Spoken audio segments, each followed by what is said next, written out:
Welcome to this episode of Bitcoin Magazine Live. I am your host, P. I'm joined by Chris, and Q will not be joining us today, but he's fine. He's just taking care of some stuff. He'll be back tomorrow better than ever.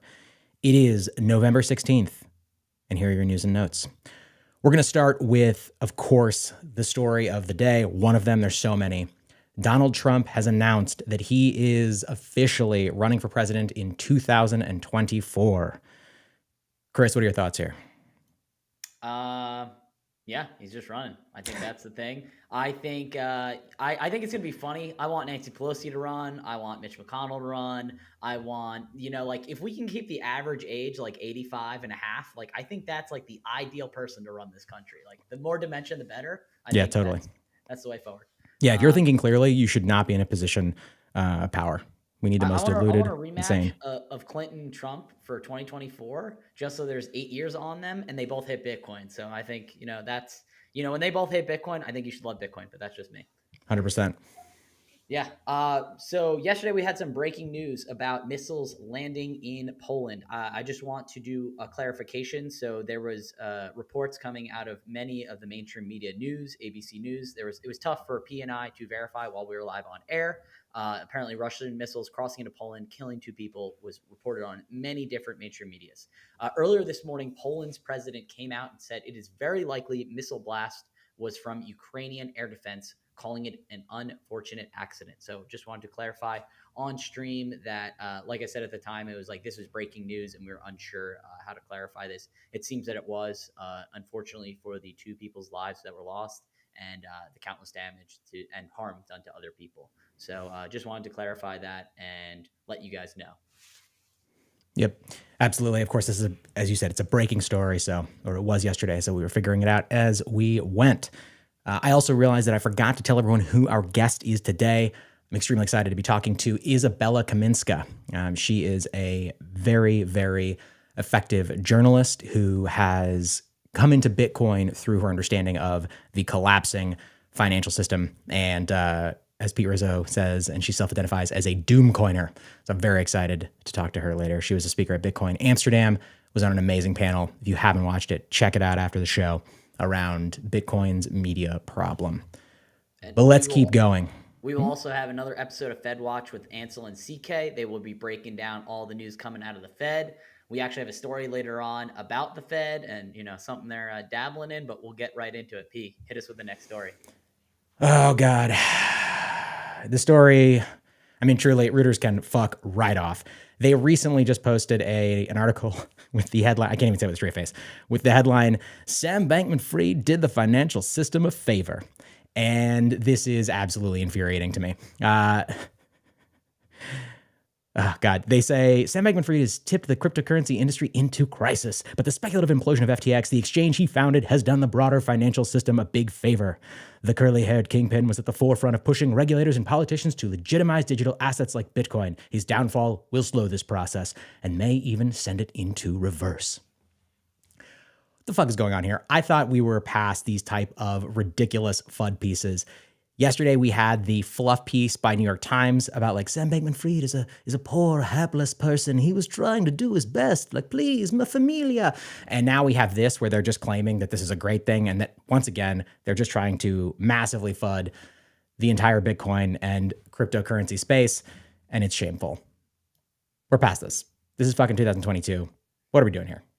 Yeah, this comes right after the New York Times post of like, the favorable fluff piece as well. They didn't mention fraud. They didn't mention anything else. They just talked about him playing video games. So it's ridiculous. Oh, by the way, did we talk about this yesterday? That the video game that he mentioned specifically in that article is one that that FTX actually owns. So it's like, not only are they doing this fluff piece, but they're also inserting like an ad for this stupid, shitty game.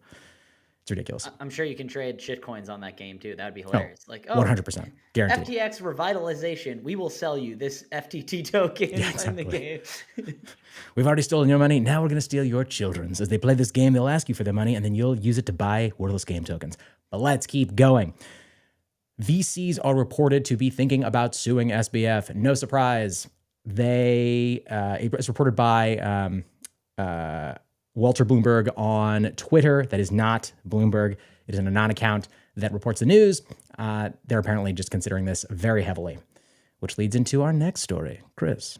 Yeah, so while lawsuits are flying, the VCs are figuring out whether they want to sue for their money or not, or their clients' funds at least. FTX, Sam Bankman-Fried, as well as Tom Brady and the Golden State Warriors were named in a consumer protection lawsuit. Basically, this is kind of like a class action lawsuit that a bunch of people that had their money on the FTX exchange are basically suing. The reason that obviously Tom Brady and the Golden State Warriors are getting sued in this, it's very common practice in lawsuits to just kind of like, a shotgun approach, like anyone that's connected with it, you sue. I'm assuming that obviously while Tom Brady and the Golden State Warriors weren't directly involved with like working for the exchange, they did help promote basically what seems to be a Ponzi scheme. So, whether they knew about it or not, that's kind of why they're getting sued. And obviously they'll have to prove in a court of law that like, hey, we were, promoting this in our own volition, but, maybe we were promoting something that was a Ponzi scheme and that's not a good thing. But Pete, anything else to add there? Nope. Covered it. A lot of these people are going to get wrecked. I don't know if anything will come of this specific class action lawsuit, but we shouldn't be relying on the traditional legal system to punish these people. I think that, SBF and the people that were involved deserve to go to jail. Obviously, that's different than what's happening with, Tom Brady. But the solution is to become ungovernable. That is to say, to use systems that preserve your privacy, preserve your financial freedom, and make it impossible for you to be taken advantage of in these ways. Yeah. If you rely on any other system, you're just asking for it. Yeah, and it's pretty crazy too. I mean, obviously it's been like a week now, or almost a week and a half since they've declared bankruptcy, and they've still yet to appeal in court. I know that the FBI was doing a probe into them out of their Manhattan office, but like it's not like, and even he's being asked to get questioned back in DC, but it's not like, oh, we're extraditing him. It's kind of like, hey man, like if you can come to DC and answer some questions, that'd be great. But I'd be like, hey, like I think you need to be, apprehended and brought in for questioning. Like we reiterated yesterday, obviously Ross Ulbricht has been in prison going on his 10th year right now for running, a peer-to-peer marketplace. And then obviously Alexei Pertsev has been in jail since August 8th, I believe. So he's been in jail for over 3 months at this point, still waiting to find out at the end of this month what is going on with this case after countless appeals have failed. So a guy that wrote free and open source code and a guy that was running, an open source marketplace are both in jail while SBF is playing video games and getting fluff pieces from Reuters and New York Times. So, I'll just leave it at that. All right, for our next story, the quote-unquote crypto contagion continues. We've been talking ad nauseum. It's very important, but about all of the exchanges that are being affected by these continued blowups. Of course, we've had Celsius, we've had 3AC, which was an investment firm, all these other places. The most recent ones are Genesis. Genesis has suspended withdrawals originations in their lending business. They say that FTX has created unprecedented market turmoil, resulting in abnormal withdrawal requests, which have exceeded their current liquidity. In addition, the Winklevoss twins product Gemini has halted their Gemini Earn product. They had sort of a sidecar thing where you could take your Bitcoin, your cryptocurrencies, put them into this thing, and you could earn more yield. And they have completely halted withdrawals from that product due to liquidity issues. And as of this morning, our very own Dylan LeClaire has reported that the Gemini entire platform is down. I have not personally checked. I don't know if it's still down, but that is a very, very bad sign. We say it a lot. I will say it again. If you do not have the private keys to your Bitcoin, you do not actually own Bitcoin. All you have is an IOU. And as we have seen again and again and again over the recent weeks and months, the terms of service for these products are structured such that you are the last person to be made whole when these entities declare bankruptcy or get totally fucked. Do not put yourself in a position where you can have your Bitcoin stolen from you. Learn how to safely take your Bitcoin off of an exchange, off of the exchanges as soon as possible. Don't lose your mind and just go slam it and risk losing your Bitcoin. Follow the guide, which we will once again post in the chat. We'll put in the show notes. Bitcoin Magazine has published an excellent guide about how to safely take custody of your own Bitcoin. Do not wait. Do not pass go. Learn how to do it safely. Make sure you understand what you're doing and take custody of your Bitcoin today. Yeah. P and I, we have our Twitter handles below. If you have any questions, you can always shoot us a DM on Twitter. I'd be happy to help anyone learn how to take self-custody. When we mean your private seed phrase, it's either 12 or 24 words in most wallets that you have to write down. You do not want to take a picture of those. You do not want to take a screenshot of it. You do not want to do countless other things. You want to write it down on a piece of paper. If you have it, you can punch it into a steel plate. If you really want to be safe and make it last. And then obviously what you do is you would take self-custody from that. We will post the article in a little bit. I want your thoughts on the evolution of self-custody because I don't think you were around in the time of BitInstant, but I believe that was Charlie Shrem's platform. You were not even allowed to like leave Bitcoin on the exchange. They didn't want to be considered a broker dealer or a money transmitter. So you would literally wire them cash and they would only send you the Bitcoin. Like in the process of like, I'm wiring you $100, put in a Bitcoin receive address, and we will send to that address. So it's very curious how it went from, give us the money and we send it to you in your own wallet to, hey, we're going to hold it on this exchange to, hey, we're now doing rehypothecation and doing lending practices. Hey, / we're leveraging this bitch up to the tits and then like exploding like FTX. That's the pull quote for the episode. Leveraging this bitch up to the tits. Yeah, 100%. And God, I forget the Francis Bouyer's product. Bull Bitcoin. It works the same way, where basically it's not an exchange. They are simply allowing you to purchase Bitcoin, and you enter in a wallet address, you send them the USD or the Canadian dollars, and then they just immediately send you the Bitcoin. And that absolutely makes sense.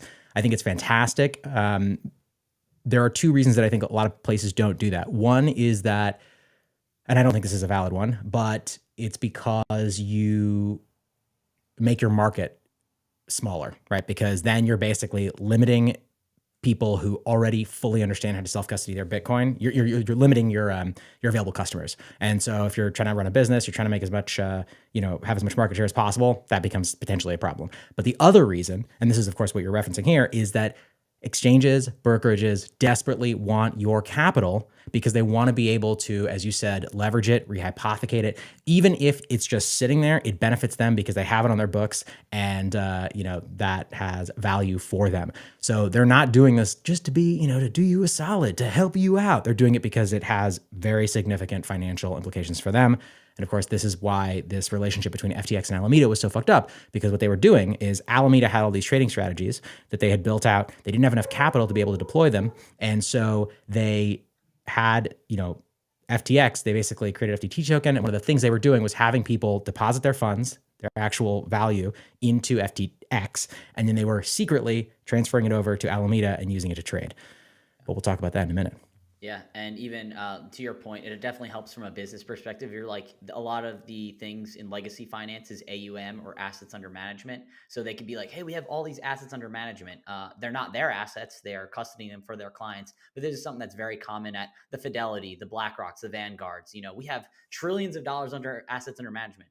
Yes, that's true that it's assets under management, but you're basically holding it in for your clients. So something that, the crypto exchanges were trying to take advantage of as well. But not your keys, not your coins. Self-custody your Bitcoin. That's what we can just keep hammering home. But in other news, as we were mentioning earlier, this is a topic that's going to be discussed at length in FedWatch, but big banking giants and MasterCard and the New York Fed are starting a 12-week digital dollar pilot plan. P, what does that sound like? If you're wondering, we've talked about this 4-letter acronym before. Sounds like a fucking CBDC. I would say so. I would definitely say so. This is just a pilot plan. When looking in the documentation of what they were doing, it's not going to be handing out $100 CBDCs or sending $100 CBDCs to retail. It's going to be in a closed testing environment. So quite literally, it's going to be talking with MasterCard and then a list of other banks as well, the Federal Reserve, to see how they can efficiently send money from using a CBDC basically to replicate transactions and payments. So we have said about this on the show before. They're testing for a CBDC. Obviously, Ansel and CK have the opinion that this is never going to ship. It's going to be dead on launch. But it's interesting that they are trying to dabble in this arena for sure. Obviously, they see China as one of their biggest threats with CBDCs. China has a CBDC tied in with a credit score system. I don't think the Fed really wants this, even though, the tinfoil hat people say that, oh, there's a global cabal, or what does Marty Bent say? The global, some cabal. I'll figure it out before the end of the episode. But Pete, any of your thoughts on this, the Fed testing out the CBDC with big banks? No, I mean, I think that whether or not it's dead on arrival here, this is the direction that the central financial powers in the world want us to go, because as we talked about, it gives them unprecedented control over individual people. And remember, their goal is to both have full visibility into everything that you are doing financially, and with that visibility, to fundamentally nudge how people use their money, because they believe that is the only way that they can continue to guide the world towards the place it needs to go. Don't fall for the trap. Yeah, it was an inner cabal squabble. That was the thing. Oh gosh, that's like his bingo word. Yeah. Yeah. Drink. So if that is on your bingo card, please drink. But yeah. At 12:17 Central Time.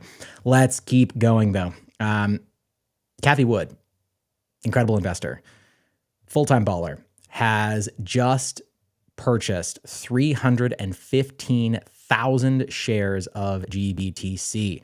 For those that don't know, Grayscale Bitcoin Trust is a very interesting investment vehicle. It was created, I actually don't know the year, but basically in the last bull run, it was trading at a massive premium to NAV, because for a lot of places, a lot of people, a lot of businesses, they were unable to purchase and custody Bitcoin themselves. And so they had to use GBTC in order to act as sort of a proxy for Bitcoin. At one point, I think it was definitely trading at over a 100% premium on the price of Bitcoin in 2017. It is the premium to NAV has since completely inverted, and now it's negative. So, if Bitcoin is, whatever it is, $16,600, then GBTC is trading, I believe, at about 40% discount if you buy the equivalent amount in GBTC, because since 2017, when it was trading at this massive premium, it has become very, very easy for businesses, or much easier for businesses, to safely and from a regulatorily compliant perspective to custody their own Bitcoin, or to hold Bitcoin and have it custodied by an exchange or whatever they're going to do. And so the sort of primary value of GBTC has gone down. There's all sorts of other things going on here where, the SEC continues to refuse to, approve an ETF. And so people are speculating about that. Anyway, the point is, Cathie Wood is taking advantage of this massive discount and has bought a shit ton of GBTC, with the expectation that once the Bitcoin price goes up and once things change, that premium to NAV will sort of move closer to parity. And not only will they be, having exposure to Bitcoin, but they will also be able to capitalize on that, recalibration of the premium to NAV. I personally do not know if I agree with that. Who knows what's going to happen with GBTC, but I think it is a very bold move. And I think it's also very bullish, because Cathie Wood knows what she's doing for the most part. And I think it's a great sign. Yeah, definitely. Moving on to the Digital Commodities Consumer Protection Act, a mouthful, or DCCPA bill. This is a bipartisan piece of crypto regulation backed by former FTX. I'm so sorry, Chris. I just want to jump in and respond to something somebody put in the chat. Yeah, you shouldn't be buying GBTC, is my own personal opinion. You definitely, the only possible use for it is if you have a retirement account and for some reason you're not able to get a, retirement account, special one where you can actually have Bitcoin and then, hold your own keys. People use GBTC for the most part in their retirement accounts where they don't have the option of actually holding Bitcoin. They have a 2% management fee. So you're kind of getting, triply fucked, because the price is super down. If you bought it, earlier in the year, not only are you sitting on a massive loss from the price of Bitcoin, you're also sitting on this massive loss from the, change the premium to NAV. So in general, buy Bitcoin, but there are specific reasons for some people wanting to try to use GBTC as a lever play. Yeah, definitely. I agree with that. So back to the DCCPA. Like I said before, is a bipartisan piece of crypto regulation backed by the former CEO of FTX, Sam Bankman-Fried. So it's a bill that they're trying to push forward that many in the crypto industry are saying will kill DeFi. I'm kind of honestly okay if we kill DeFi, as we're seeing the collapse of all of these DeFi lending platforms go out. But there are some nuances to this. So, it's very interesting that they're pushing forward together a bill that was basically, I don't want to say primarily written by SBF, but he helped co-write a lot of it, basically pushing things. He was trying to build a regulatory moat for himself and his platform, Alameda as well as FTX. This would give the CFT oversight and would require crypto broker dealers to register and submit oversight from the federal government. There's two parts to it. One is kind of crypto commodity platforms, so basically exchanges, brokers, dealers, anything like that. And then the other is requirements to abide by for the CFTC for retail investors, or just how to hold, store, and all those different things about digital assets. It's a little unclear, but definitely looking into it. So then they talk about investing customer funds in anything other than U.S. Treasuries. Obviously, FTX is kind of now known that he was taking consumer funds or customer funds and using it to prop up Alameda, his other arm. Obviously, that would be ruled against, and that's part of the regulation in there. They did say that, of course, you can always prop up the U.S. bond market if you want. So crypto exchanges would be allowed to hold U.S. treasuries, and they said other high-quality liquid assets. In the past, the SEC has called Bitcoin a commodity, where the CFTC has Bitcoin and ETH are commodities. We saw in the Senator Gillibrand and Senator Lummis bill that they were kind of under the same assumptions that both Bitcoin and ETH are commodities. I don't necessarily agree with the ETH definition, but that remains to be seen and debated about in court. I think it passes the Howey test, meaning that it would be a security. The last thing is the most important, though, and this was brought up by a friend of the show, Jason Brett. We've had him on a bunch of times, Regulatory Jason on Twitter. He said that this is a very dangerous bill. Like, it seems like awesome. Like, okay, we're setting rules for exchanges, for rules for consumers. We're protecting them from bad lending practices. Like, it all seems good. But under the guise of it all, there is, an inner cabal squabble that's trying to go against you. P really likes that I threw that in there. But the last thing is the CFTC would be granted the right to pause trading for up to 30 days due to what they feel is market manipulation. So what's this really mean? Obviously, the CFTC, the SEC, the US government cannot stop Bitcoin from trading. If I want to send my Bitcoin in a wallet that I control over to P's wallet that he controls, there is no physical way to stop it. Obviously, they can try and make it illegal, and if we do so, they can try and throw us in jail. I don't want to get into that nuance. But the thing is, what this really does is it hinders the U.S. markets. Obviously, the U.S. is probably the broadest and most liquid market in the world when it comes to just money markets in general. So what this could do is can cause a gap or a difference in the price trading in the US markets compared to the global market. So imagine like you leave your Bitcoin on FTX or any of these exchanges, and all of a sudden for 30 days, unbeknownst to the exchange going down or anything else, the government just says, hey, you're no longer allowed to sell or buy this asset for a day, a few hours, 30 days. This is very similar to what they do in the stock market when they see like the GameStop trade or the AMC trade, and they halted trading because of too many shorts were getting blown out. Obviously, I was not thrilled when the government was stepping in to help out hedge funds. That's the way that it appears to me over a year and a half ago. But I think that this would be very detrimental to not just U.S. consumers, but just the U.S. market in general. And Jason Brett kind of makes the final note, like, not only is this shooting the U.S. in the foot by saying, hey, we're protecting you, this is harming investors, and they're just trying to regulate something. I don't know what would cause them to say that it's the market's manipulating it. I guess if China were trying to dump a bunch, or Russia, I don't know to this day what that means, but they're trying to protect U.S. consumers, but not being able to sell something you want to get rid of or buy something that's at a discount. I don't think that's helping investors, but that's just me. Sorry for the long-winded talk there. Pete, anything else you want to add? No, I think you nailed it. I mean, additional regulation is not the solution here. This FTX debacle is going to be used to try to push heavier regulation under the aegis of protecting consumers. And what happens when it's like if somebody has a stroke, and one of the most effective treatments for somebody who has a stroke and is, let's say, paralyzed on one side of their body is you force them to use that side of the body, and they basically learn, their brain adjusts and they relearn how to use the damaged parts of their brain, or their brain is able to route around it. The point is they regain that functionality through the process of use. If somebody has a stroke, if somebody breaks a limb and you immediately, splint it, and you basically, or you allow them to not use that side of their body, it just gets worse and worse and worse, and they will never heal. It's the same thing here. Additional regulation is not the solution, especially when it's going to be so overreaching and negative overall. The solution is let people learn the very difficult and painful lesson of the difference between Bitcoin and everything else that claims to also be a quote unquote cryptocurrency. We need to be using these decentralized systems. We need to be using systems that allow us to, as I said earlier in the show, protect our financial privacy.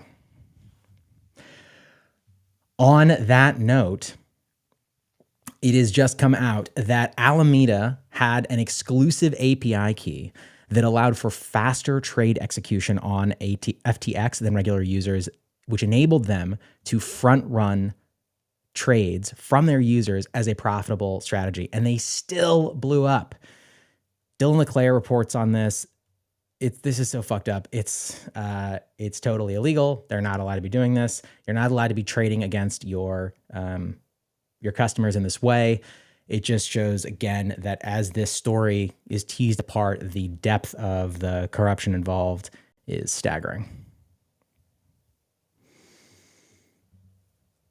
Chris, take us through the next story, please. Yeah, so there's a big whoops. So Multicoin Capital currently has $863 million stuff at FTX. They are a trading firm, like many others, that have made a killing dumping useless tokens on retail for years. And now they're like, hey, we have a bunch of money stuck on FTX. I do not feel bad for them. Obviously, they are filing in the bankruptcy proceedings to try and get their funds back. They were able to recover some of it, but still close to $1 billion stuck on FTX must really freaking hurt. But, to each his own, and I think they get what they deserve. Yeah, it's pretty brutal. On that note, or on a similar note, Kevin O'Leary, Mr. Wonderful, in an interview recently, I think it was yesterday, said something that just blew my mind. It was so embarrassing. He was asked whether he would invest in Sam Bankman-Fried again. And instead of saying the obvious answer, which is, no, I would not, because he was a drug-addled monkey who clearly defrauded over 1 million people, he said, yes, I would. He was a genius of his era, and despite all these horrible setbacks and the lies, I would definitely invest in him again. And I think that's hilarious. And you deserve what you get if you invest in someone like that. So more power to you. That's all we got, my friends. I want to remind everybody that you can use code BMLive to save 10% on your tickets to Bitcoin 2023. You can also use code BMLive to save 10% on subscriptions to Bitcoin Magazine. We're about to come out with a new issue. It's going to be incredible. Stick around. We're going to go to a quick commercial break, and then we will be back with Izabella Kaminska. See you in a second.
Welcome back, my friends.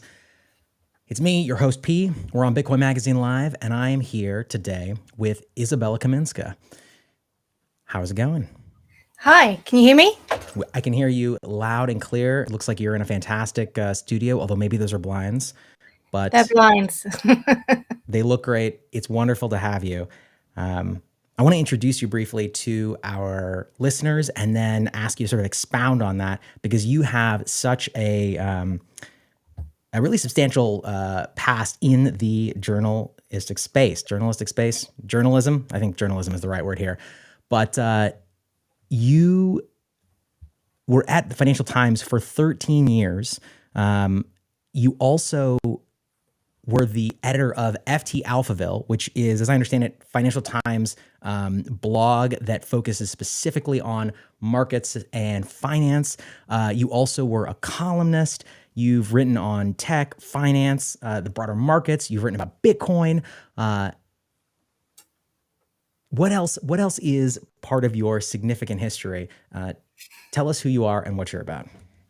I think you've kind of covered it all, but yeah, I mean, I've had a very eclectic background. I studied ancient history and a bit of art.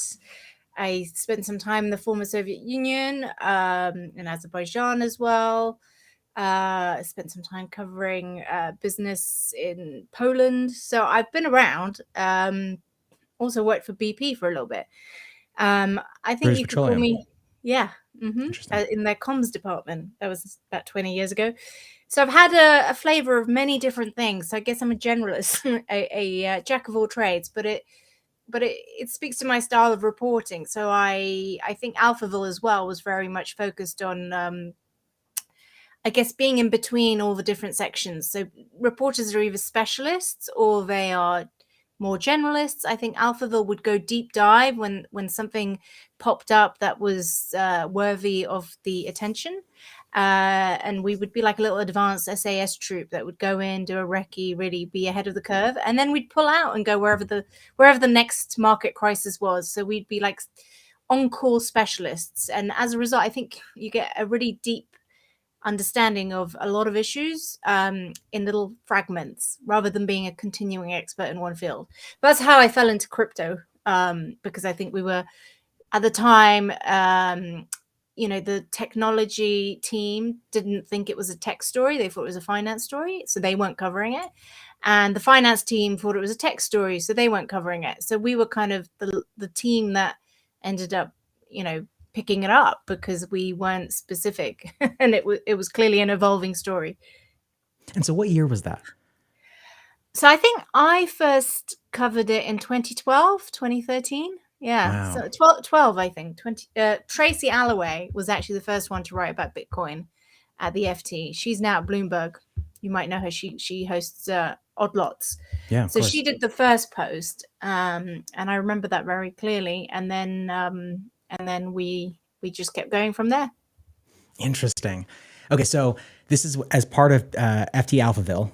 You basically were sent in. Nobody wanted to cover, the cryptocurrency space, Bitcoin, and so you guys took it on. What was the team? What was the FT Alphaville team like? You mentioned you were kind of this strike team. How many people were on it? I mean, it varied over time, but it was between 5 and 8 people. I think in its heyday, it was like 8, 9 people strong.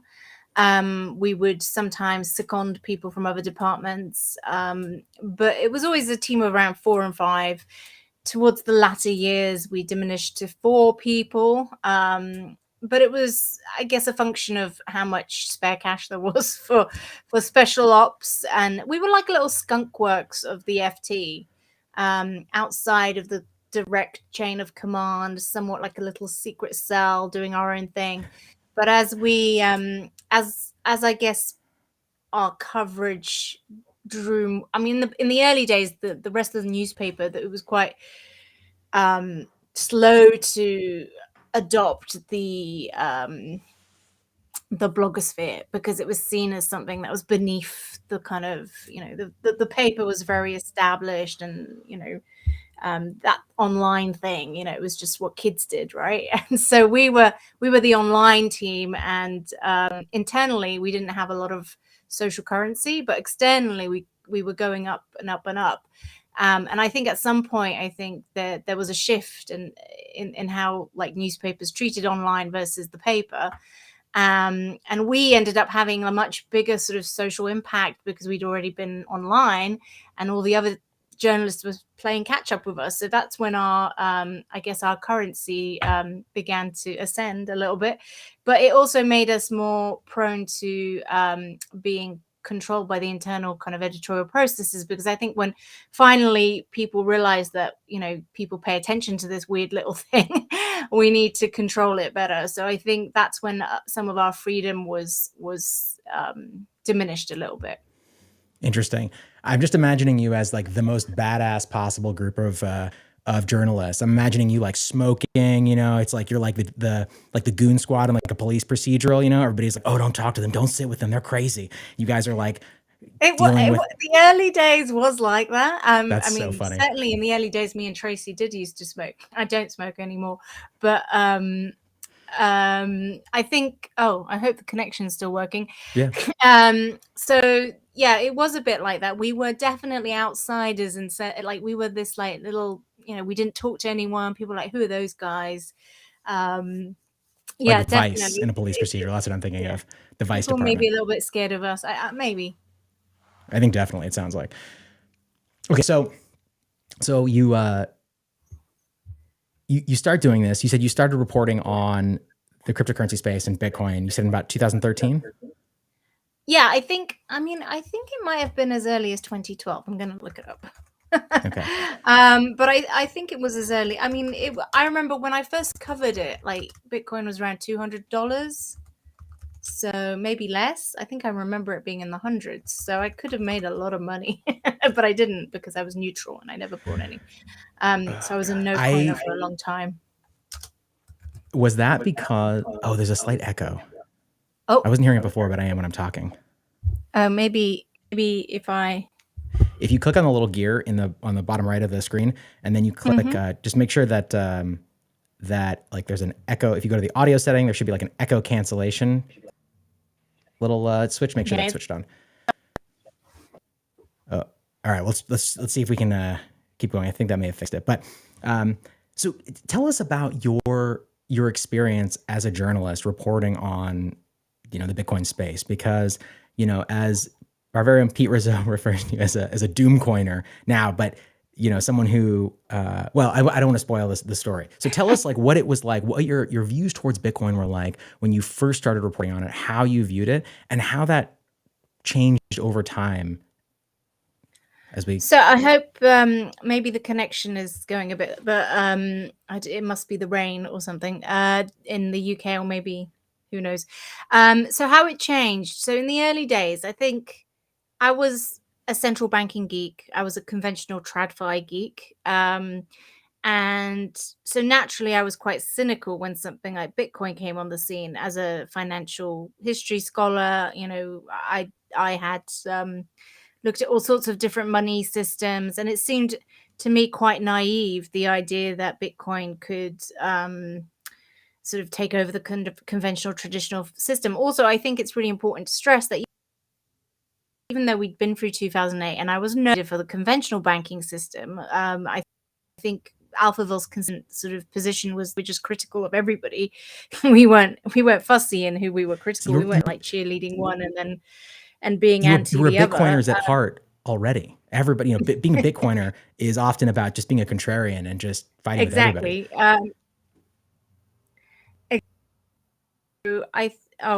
Definitely having connection issues. Sorry about that. I don't know why. I am on a proper connection as well. Strange. So yeah, I think how it changed is, so in the early days, I was very suspicious of the idea that this would eliminate the need for third parties. And the way I saw it evolving, especially the rise of, Mt. Gox at the time, you know, even when Mt. Gox went down, it seemed obvious to me that this was just clearly, you know, Bitcoin didn't solve the intermediary problem because it was always going to have liquidity issues in terms of exchange.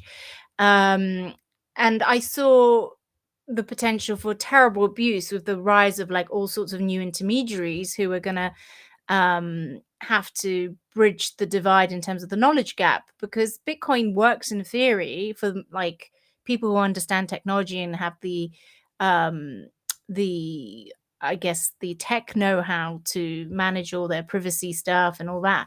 But the average user is pretty lazy, and you're just not going to be able to scale this whole thing up um, without an intermediary interface. So that was always my position. I think, and I stick to that. I think the way things have evolved, it was exactly how I predicted. And I was always very skeptical of like Coinbase and all the other kind of exchanges that they went up to all sorts of stuff in the background, because it seemed too tempting a proposition not to. And as we now know with FTX, clearly these temptations were always there, and Absolutely. Bitcoin itself doesn't solve that problem. That said, and the other thing I used to moan about a lot was this idea in the early days that Bitcoin was going to be cheaper and revolutionize finance, and everyone could be their own bank and it would be a minimal cost. It seemed obvious to me that scaling would become an issue, and with that, costs would rise. And I think that was a fair prediction as well. But can I jump in and ask one clarifying question? Mm-hmm. So you said that Bitcoin doesn't solve the issue that you mentioned with the suspicions that you had around Coinbase, and you said that with FTX we're seeing that kind of play out. I would argue that Bitcoin does actually aim or attempts to, and I think successfully solves those specific issues with the temptations that you're mentioning by disintermediating the process. So with Bitcoin, it's like if you hold your own private keys, then and you understand how to self-custody, which is a hurdle that as a community, as an industry, we're slowly overcoming. More and more people are getting onboarded. But I would argue that that is one of the most amazing things about Bitcoin, is that it does disintermediate that financial transaction process. Yeah, I think, you see, this is the thing. Like, if you can be asked to learn it and to do the self-custody, it can. But the average user, it's always the path of least resistance, right? And you can take what's the adage? You can take the horse to market, but it's to water, but you can't make it drink, right? So I think that applies to Bitcoin. So a lot of the problems that Bitcoin faces are not technological problems, they're socioeconomic problems, right? They're to do with how people behave and the muscle memory they need to develop to use these tools in a way that benefits them. It's very much like the collapse of USSR. People were suddenly given the option to own lots of shares, but they had no idea what a share was, and as a result they got easily exploited because they didn't have any educational background into how free markets work. So these tools, before they become readily kind of before they can really fulfill their potential, I think people need to be taught in how they're used. And unfortunately, before people could be taught, you had the rise of all sorts of intermediaries who were very happy to take advantage of people who couldn't be bothered to do that, right? So I think that was a fair criticism. And I think at the time I was, it's not that I was trusting of the government. I mean, obviously I'm just generally quite skeptical, but I didn't think there was anything intrinsically wrong in the architecture of the core system. I thought like the banks had definitely fucked up and there were bad incentives, but I don't think I really thought that the system was fundamentally corrupt. Oh, that's interesting. But my perspective on that has changed in the last 2 years, and I'm more of the opinion that we need, like, corruption is really deep-seated now, and I think from that's changed my perspective on Bitcoin, in that I am much more cynical about the world than I was, say, 10 years ago. So I see the purpose of Bitcoin. I can see I can see why people would want to learn and go through all those complex processes to defend their capacity to intermediate without a reliance on a third party, right? Yeah. So I didn't see the purpose of that earlier on, but I'm wittering on. Yeah, that's really interesting. I think there's a couple things that you said that I want to respond to. The first is I agree that one of the real challenges that we have certainly historically faced with Bitcoin is the user experience problem, right? I mean, it used to be the case that if you wanted to privately and safely hold your keys, if you were on the extreme end, I mean, you bought a printer that could have the Wi-Fi card disconnected. You printed out your paper wallet. Well, first, before you did that, you ripped the Wi-Fi card out of the printer. Then you connected it to like a laptop that you were never going to use again. You printed out your paper words. Then you smashed that printer. It's like this whole extensive process, right? But we've come so far since those insane, crazy days in the past. And I think that some of the most exciting things that are being built in the Bitcoin space, are specifically focused on how do we make having self-custody a process that feels very natural, that people can understand quickly. There's work that through Obinwasu and Eric Sirian are doing with federated Chaumian mints, which is this it's sort of like halfway between full custody, or can be used in a way that's halfway between full custody and not custodying your own Bitcoin, where you're kind of able to leverage these existing trust systems like communities or churches or whatever it is to help people feel more comfortable and safely holding their Bitcoin. I mean, to be fair, I mean, I don't disagree that has to happen, but to be fair, that's kind of how banks evolved. I mean, banks evolved in a similar way, so like I'm very much of there's nothing new under the sun. And I think a lot of the Bitcoin stuff is basically history repeating itself. However, there are two core things that make me a doom coiner that I think are different to conventional banking. And one of them is that ultimately, like, there is a value in having on a wholesale basis, a instrument that you can trade on international capital markets that is resistant to tampering and corruption when it comes to trade with enemies, right? So when you don't trust your counterpart because they live in a completely different jurisdictional system with different laws, different, all sorts of different standards, and in a polarized world, one where we're increasingly kind of not trusting all sorts of other areas, right? This is going to become increasingly important. We're not all in the happy clappy single dollar system anymore. It looks increasingly like we're going to go to a multipolar one. And I think there will be a need for a clearing currency that is entirely neutral and has no political bias in it with respect to how it's valued vis-a-vis all these different trust zones. So I think Bitcoin will definitely come into its own in a multipolar political order, because it just seems logical for me that would happen.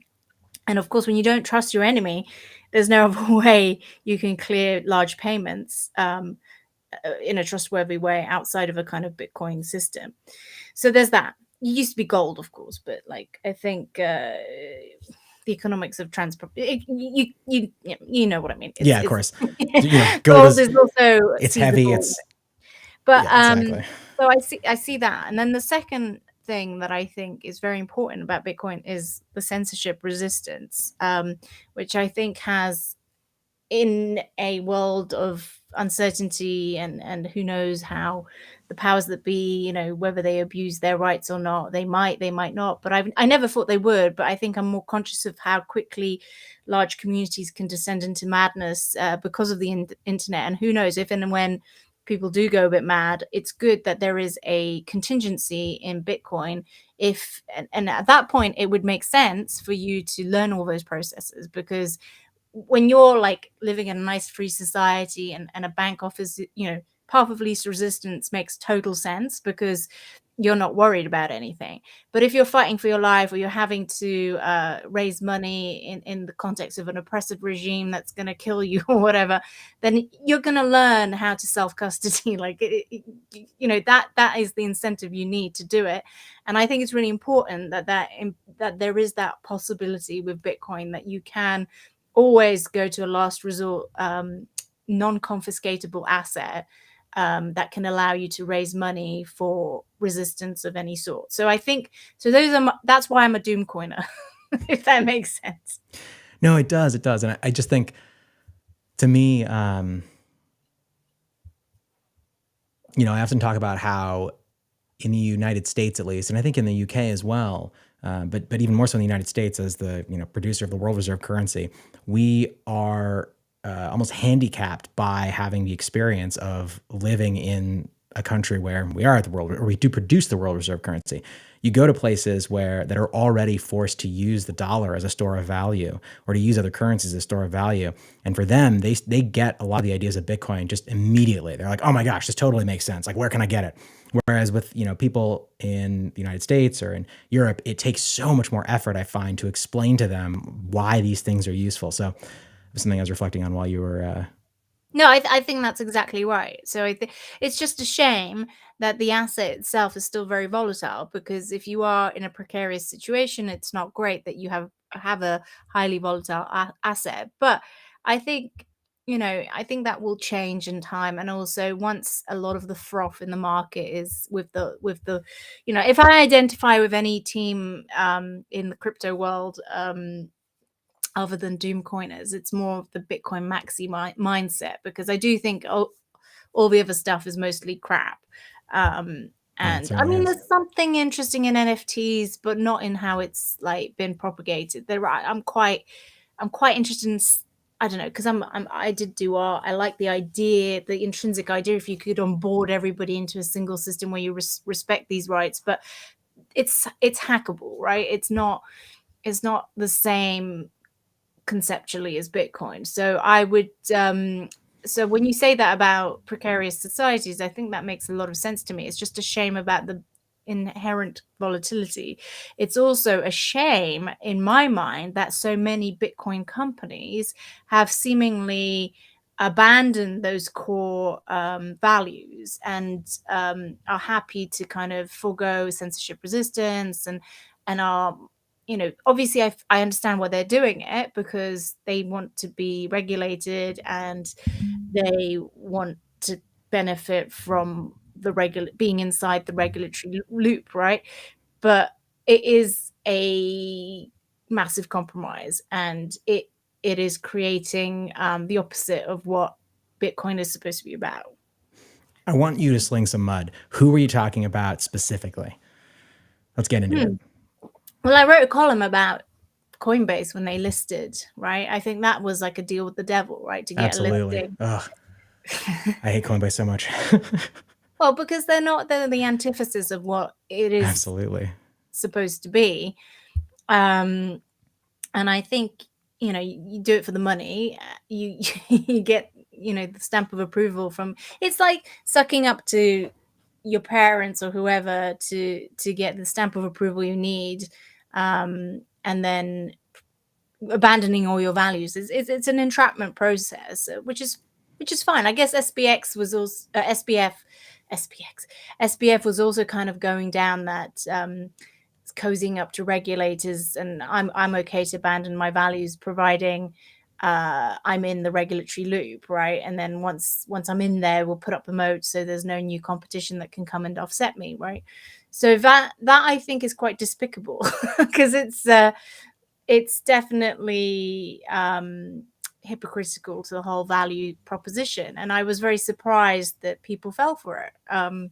But they did, which just tells you it was always, Coinbase was more about speculation and making number go up and benefiting from number go up than anything about actual protection of civil liberties and absolutely, yeah, I agree. It is infuriating when people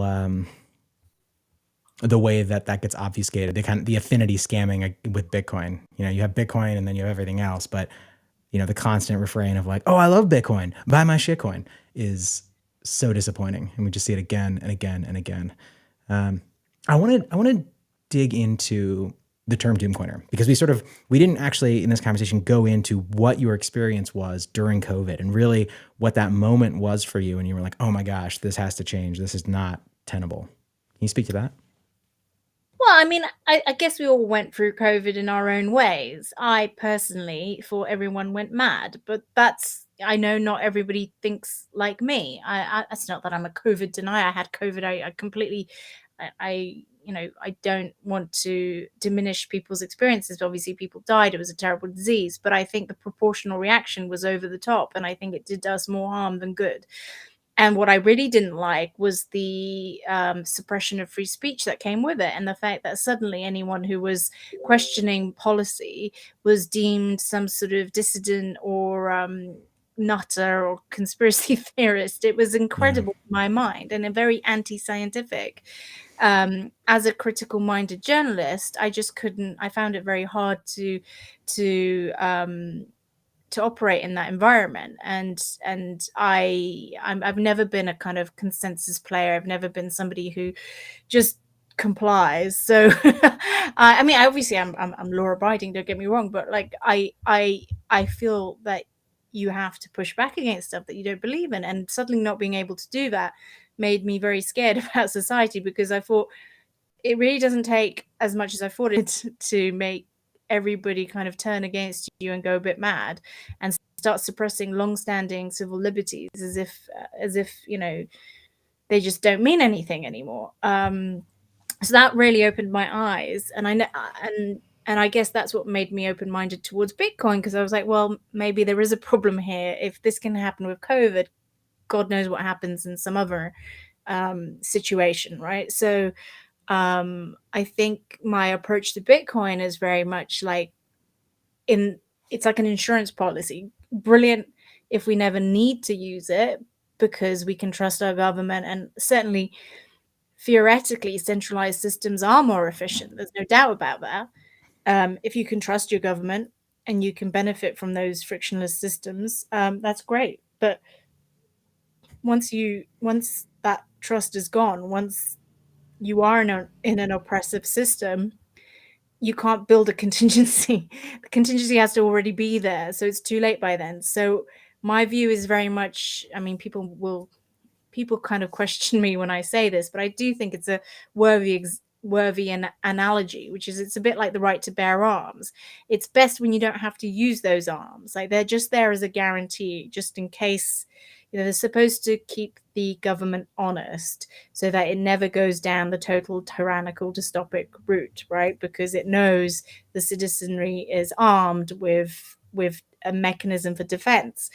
Well, I see the same with central banks. It's like, hopefully we can trust them because they know that if they do something crazy, we have the option to turn to Bitcoin, and that should keep them honest. And that's the equilibrium that I think is ideal. Like, those who want to use Bitcoin and need it today, great, it exists. But in an ideal world, it's a market of many different currencies, and people can do whatever they want, and the fiat currency can coexist. But the fact that the Bitcoin is there will keep central banks honest. Yeah. Man, I'm just thinking, I wonder how that is going to play out in the short and medium term, or how do you imagine that playing out? Because right now I would view Bitcoin as being under extremely intense attack from central banks and centralized systems. We've got CBDCs that are, trying to be brought online. Would you agree with that statement that central banking systems are actively working they now understand what Bitcoin is to the point where they're afraid of it, in my opinion? I think actually they're more afraid of stable coins. They were really thrown by Libra, and they were really thrown by the rise of Tether. And they don't want copycats infringing on their space. I think they're less worried about Bitcoin because they don't think Bitcoin will ever amount to anything because it's too volatile. I think they're wrong about that, though. I think, but the main impetus for CBDCs is stable coins and Libra. That said, I do think, if central banks are smart, they will have an active debate with the citizenry when they design these things, and they don't just start putting ridiculous programmable features about, how you penalize people who don't, that cross the road at the wrong time. But you can't buy a coffee today, whatever. I think if they're smart, they will open a dialogue, and they will do really good educational campaign and listen to the people about their concerns. And I think if they want to compete with China and Russia, then the Western central banks will have to bake in liberalism into the features of their CBDCs. Now, obviously, that is going to be very hard. Like, what is the incentive of doing a CBDC if you take the programmability away? It's almost pointless. We already have digital fiat money, really. Once you start caveating it for liberalism, I think actually actually you're never going to have a CBDC that competes as efficiently as one that is quite totalitarian, because that's just the nature of systems. So the question is, what problem are they really solving? So the temptation then, I think, for the central bankers will be to infringe on people's rights, and they'll do it in the name of all sorts of things, whether it's fighting climate change or whatever.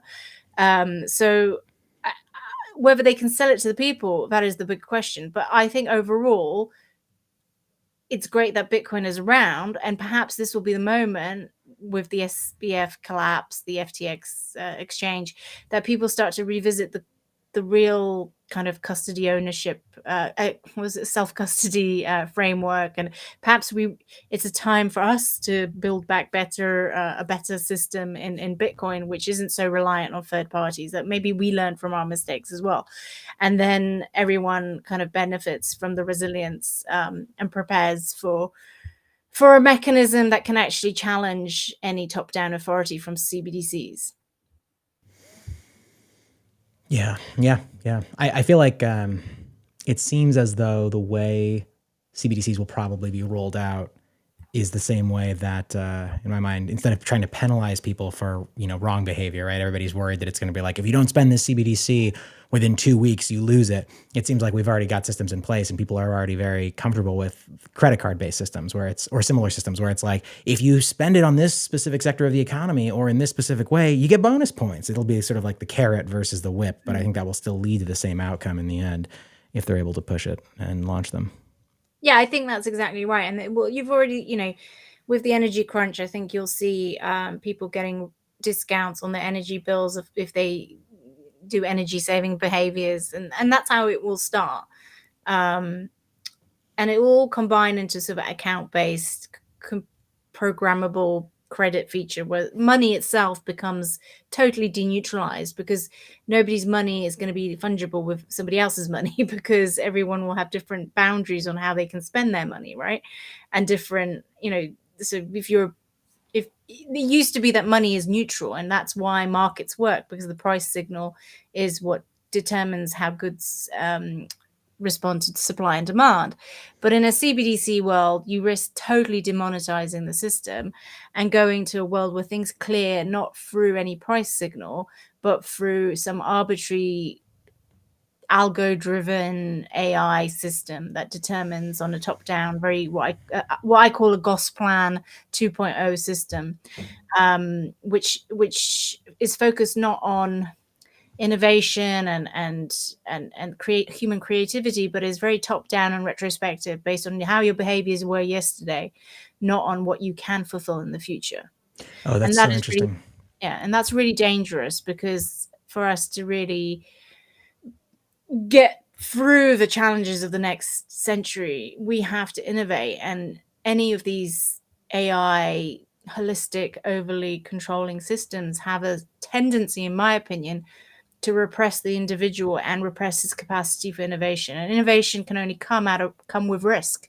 But if you want to de-risk the system, and I think that's exactly what they're trying to do, they're trying to de-risk the system to the nth degree. But with no risk, there is no innovation. And that is the problem. And if there's no innovation, then I think our species is kind of doomed. So not very cheerful, I'm afraid. The moniker makes sense now. I get it. Doom pointer. No, but to be candid, I completely agree with you. It's interesting. I hadn't thought about it from the perspective of CBDCs blurring the price signal and distorting what are already not efficient markets, but even further. That almost seems like a specific goal. Like, the idea that we live in a capitalist society with free markets is, of course, a lie, but it's still a shockingly, I would say, pervasive mantra, theme, idea that people love to we live in America, at least, and I hadn't thought of CBDCs as a way to undermine that even further. Well, exactly. And I think that is, for me, the biggest concern. And we've been here before, because that's a kind of what the Soviet Union was trying to do with Gosplan. So that was the central planning system that determined, on an outcome basis, so that the outcomes or the objectives were set by, a very centralized top-down process. We want to be here in 5 years, and this is how we will do it to achieve that. Whereas I think, a free market capitalist system, you're not supposed to know where you're going from a top-down basis. Yes, you have vision, but the vision comes from the bottom up. So it's expanding the opportunity to almost anybody to carve and shape the future of the world based on ideas that compete in a free market, right? If you are in a system where everything is top down, and you're going down the wrong path, how can you navigate your way against collapse? You can't, because you've put all your eggs in one basket, that this system is the future. It's like, that's why I worry about renewables today, is that there is this perception that with Russian gas, for example, we should just double down on renewables. We don't need them. Like, this is the great opportunity to shift from fossil fuel dependence. But that is very naive, because renewable tech isn't quite there. Certainly, wind is more there than solar, but wind is not applicable everywhere, and the intermittency of renewables has not been solved. If you go all in on renewables that we have today and you force people to take them up, you eliminate the market incentive for anyone to innovate something else. And so you're actually repressing innovation, because you're saying we've got to go into these nearly there but not quite renewables that aren't actually going to fix the problem, rather than allowing the market to adjust through what I would say is a better mechanism, which is using natural gas as a transition fuel. And collectively, we would still be better off, because intermittency hasn't been solved. And now we're in a situation where we're having to go back to burning coal, one of the dirtiest fuels on planet Earth, because we wanted to cancel investment in nat gas, which was much cleaner. It makes absolutely no sense. I know, it's infuriating.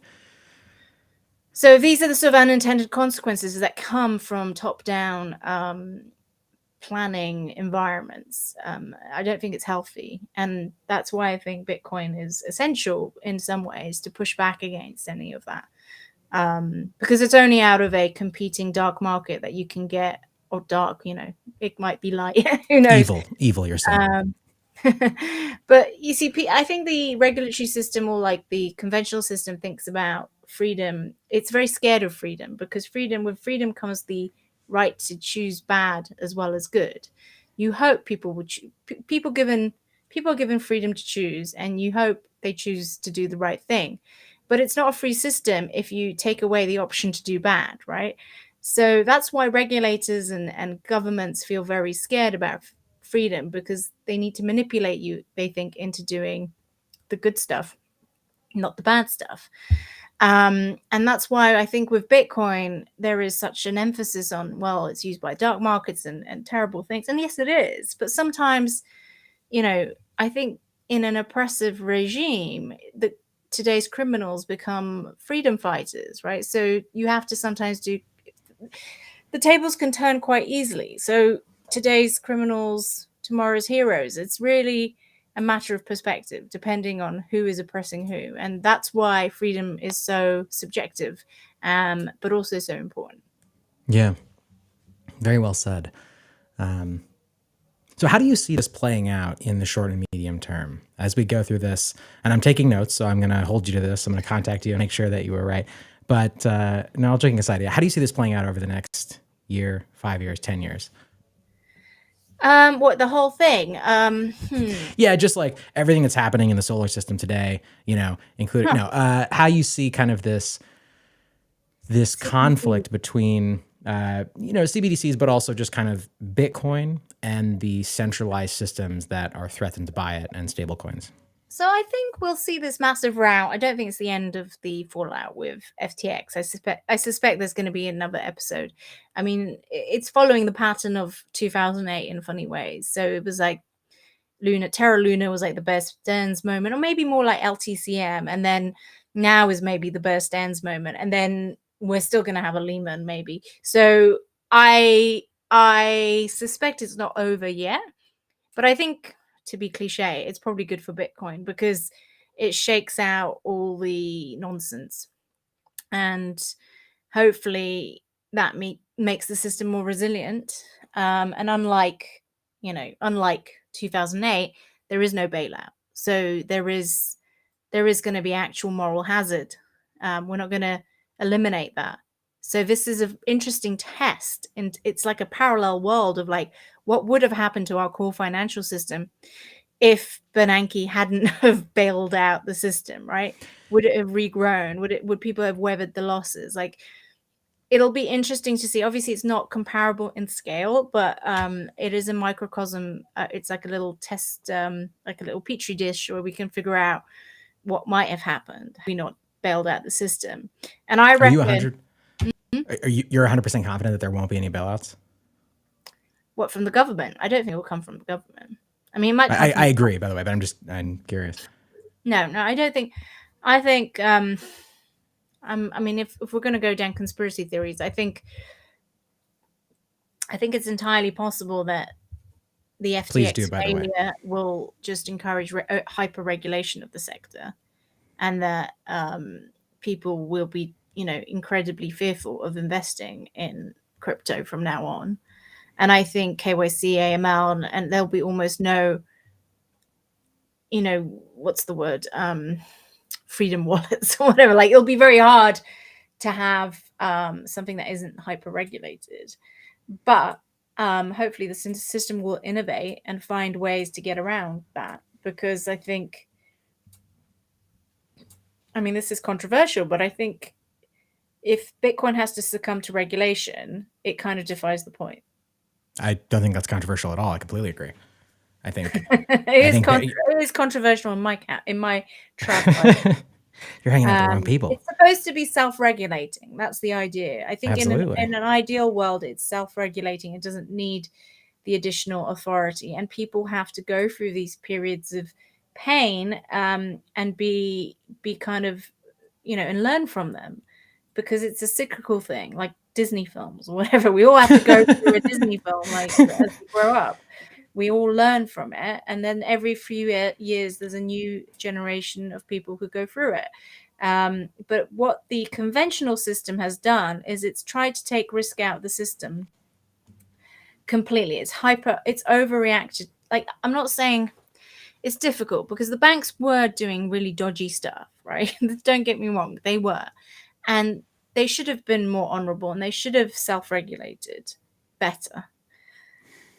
They got bailed out, right? So there was never any real penalty. Now, what the penalty that has been applied to them is simply that they are no longer able to make the hyper profits they used to. But there was nobody lost any money, right? In banking, not really, not the people. Like, very few people in banking lost their assets and wealth, right?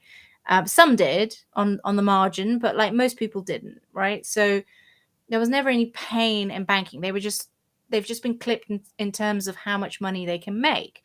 But I'm not sure that's actually a great solution, because if you're doing an honorable job and you've learned your lesson, you should be able to make money. So the way we've coped with the crisis is kind of a bit wrong-headed in my idea, because we never penalized the people who did the bad behavior, but now we've kind of socialized the future potential pain or penalty by making sure no one in banking can make any money.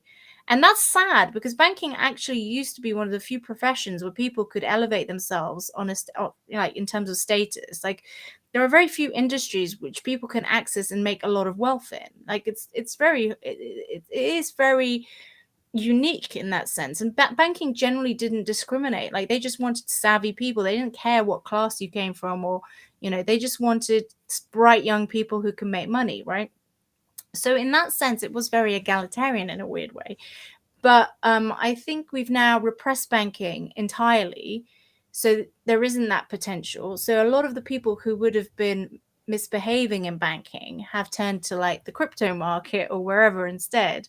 I don't think it's a coincidence that SBF came from conventional finance and then pivoted into crypto, because you really, that's a bit, maybe that's a bit much, but I do think that like the worst of the worst ended up coming into crypto from banking, right? So these I think that's behaviors fair. never go away. But I think in crypto, unlike in core banking, the bad guys will now be punished, hopefully, and How they should so? be punished.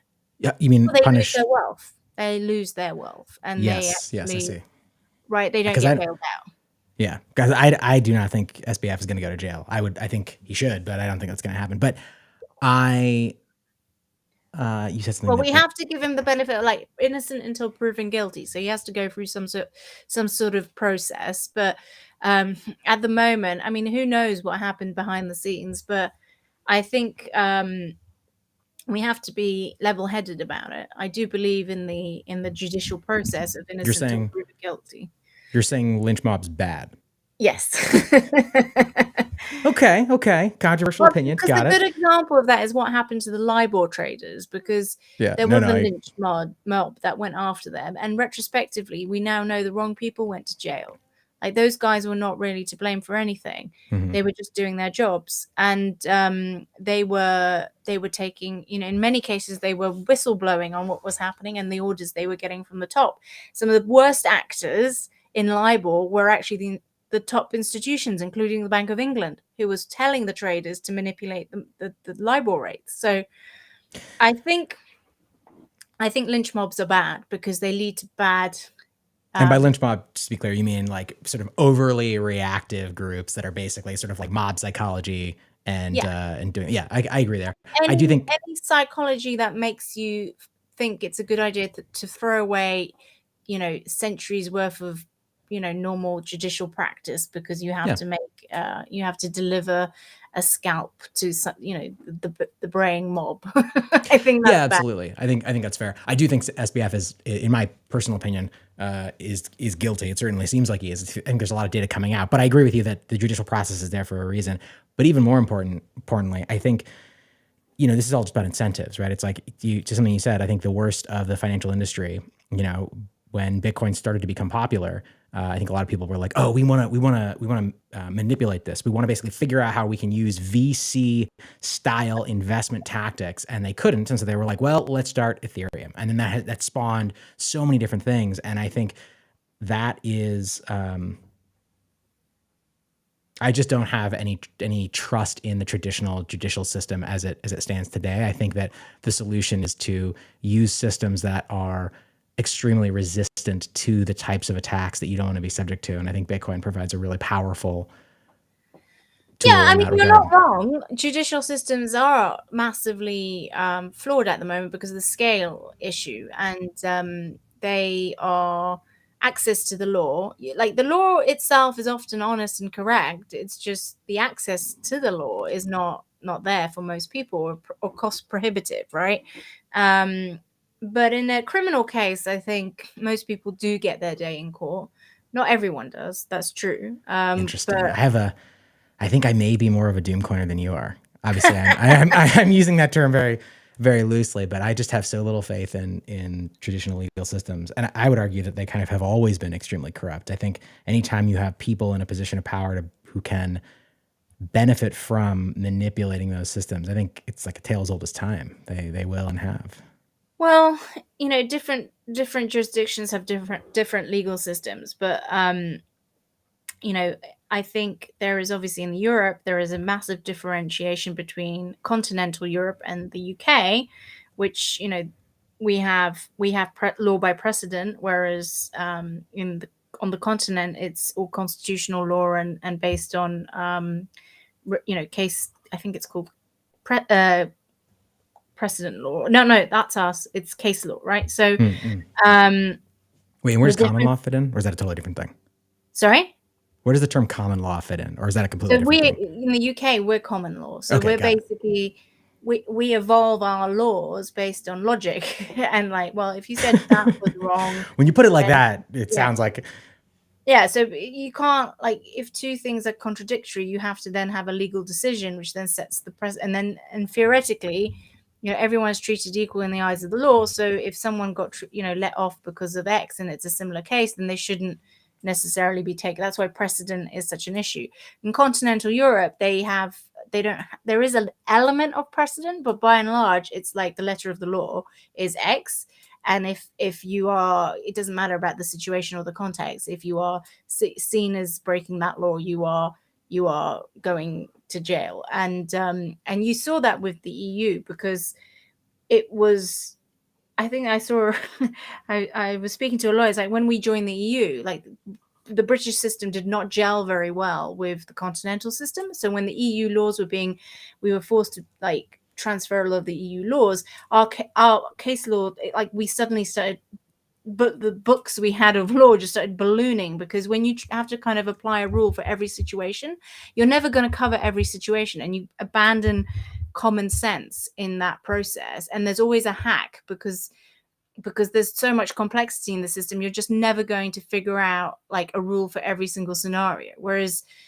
And so the literature just started ballooning, and this was very uncommon for the UK, because the UK had been based on precedent and common law. And I'm not saying there aren't rules, and there are obviously lots of laws, but they are shaped around common law and the Bill of Rights and everything. Like there are core fundamental concepts that you cannot overrule, right? So then the law, the inventory of law books is a slimmer and more nimble kind of beast, because you're evolving it in an evolutionary way, the law system, rather than this top-down like judgment way. But I'm not a legal specialist, so you probably shouldn't listen to me. But I think you're right that the judiciary system is not always perfect, and people in the judiciary can be corrupted, of course, and leaned on and all sorts of things. But by and large, we try to, in a common law system, guard against that by being judged by a good representation of your peers. And if your peers, if picked at random, so it's like a random number generator almost, right? So you're hoping that common sense prevails, and that in the eyes of the common man, you are either guilty or, I mean, I'm muttering now, but I don't think it's a bad system. It's just whether you can have access to that system, and not everybody does. Interesting. Yeah, that makes sense. I feel like I have such a strong bias against, against legal systems. Now I feel like they've gotten better over history, but man, there's just so much potential for corruption there. I mean, judges, life judges and all that stuff. I mean, Poland's a really interesting case, because there's I don't know how much you know about the judicial system in Poland, but I know basically nothing about it. Learn me some knowledge. I mean, it's very controversial, because the current government has been trying to weed out a lot of, they say, communist era judges who they can't trust, and they've been purging all the people. Like they've been purging a lot of judges, and the opposition says, well, that's nothing to do with communism. They're just purging people that they don't like, right?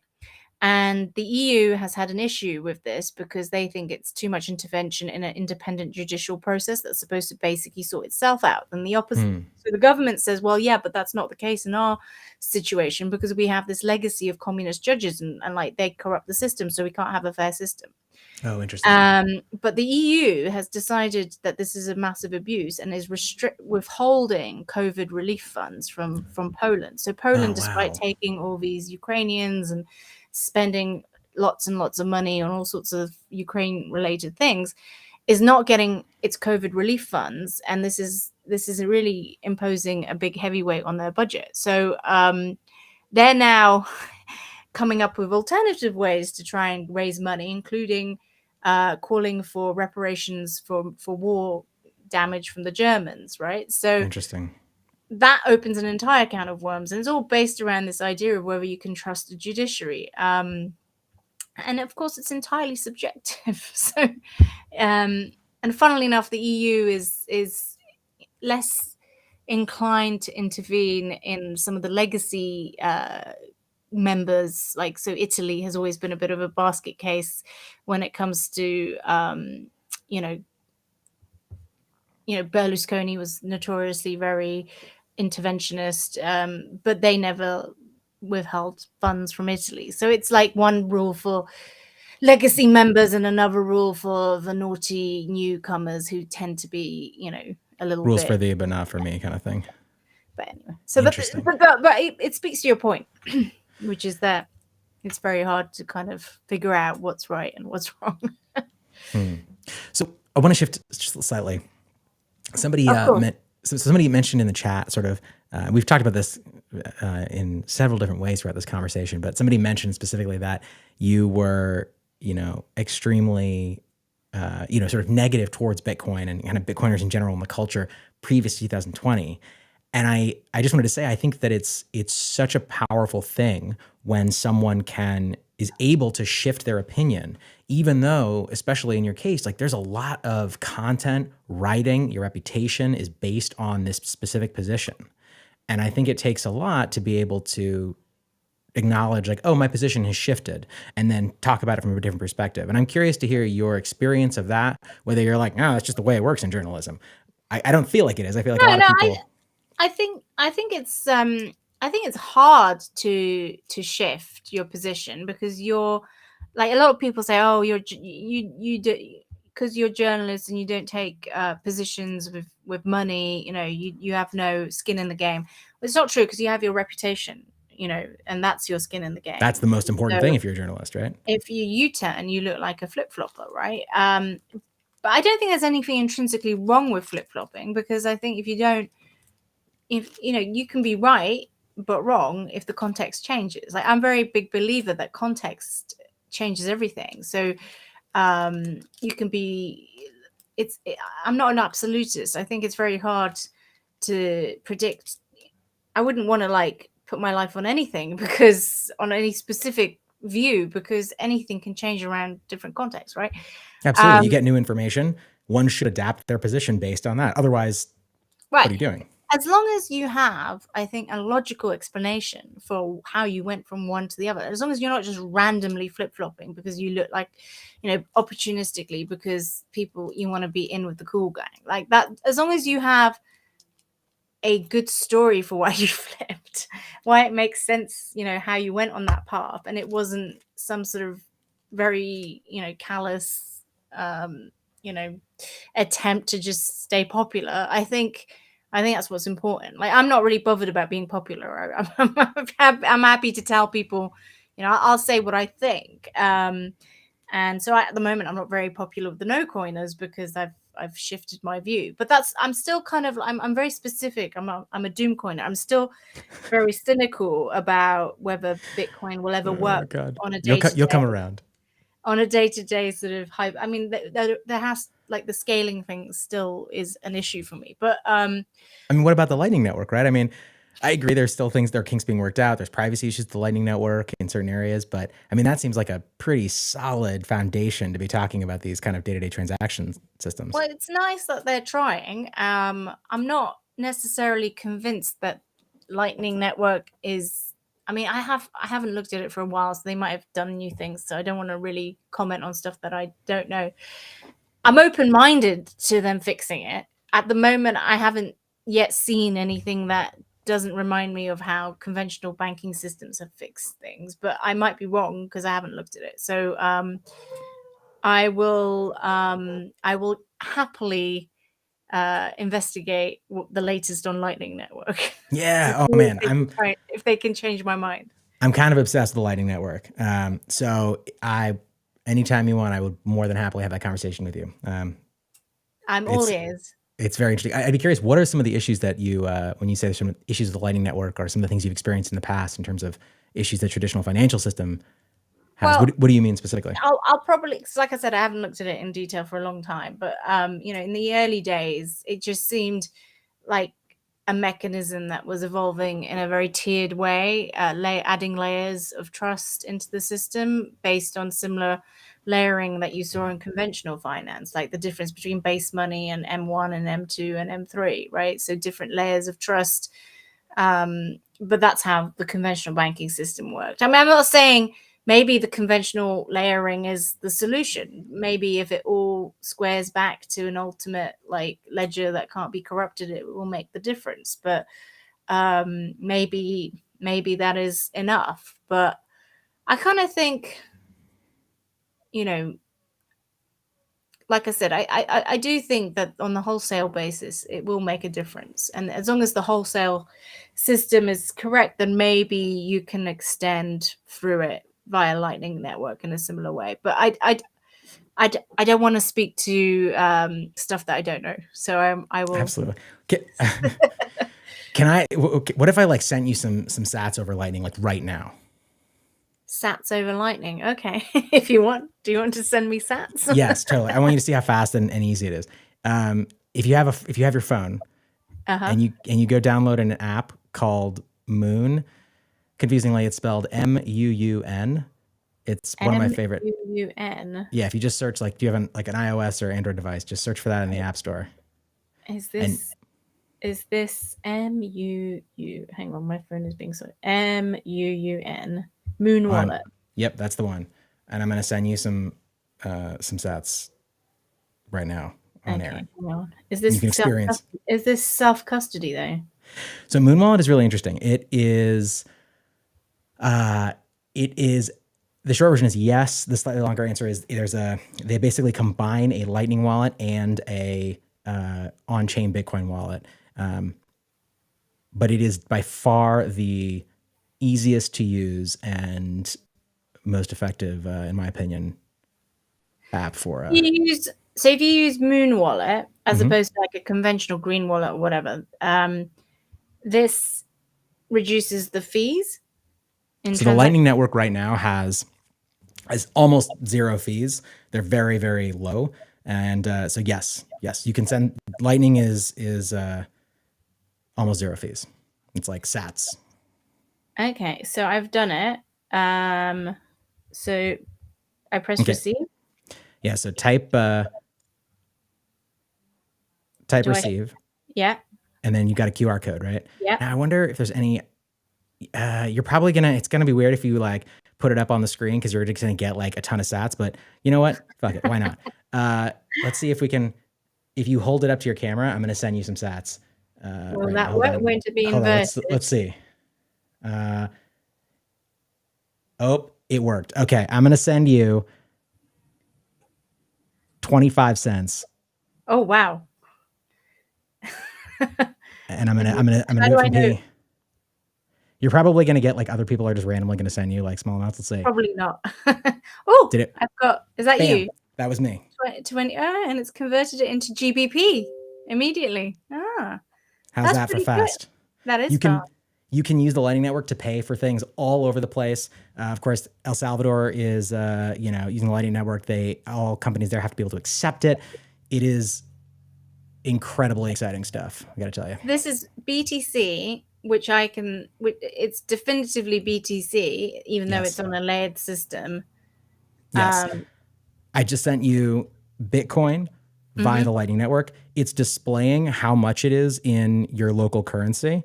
But you have your private keys; those are yours. It's non custodial, or at least you have full custody. And I just sent you Bitcoin via the Lightning Network, which is of course the Lightning Network is sort of this like giant spider web of all of these Lightning nodes, and each Lightning node in the network has channels open to other parties in the network. And then, even though you and I do not have a direct connection between the Lightning Network, I can basically route payments through all these nodes, paying, essentially very, very, very, very, very low fees. And it's essentially instantaneous. Well, I'm interested in, send me some more info. I will love to read up on it and see what the latest is. But if the scaling issue is, if it is actually solved, then I think that leaves only the volatility factor as the last major hurdle to overcome. The Lightning Network is pretty amazing. It's definitely a huge part of the future of Bitcoin.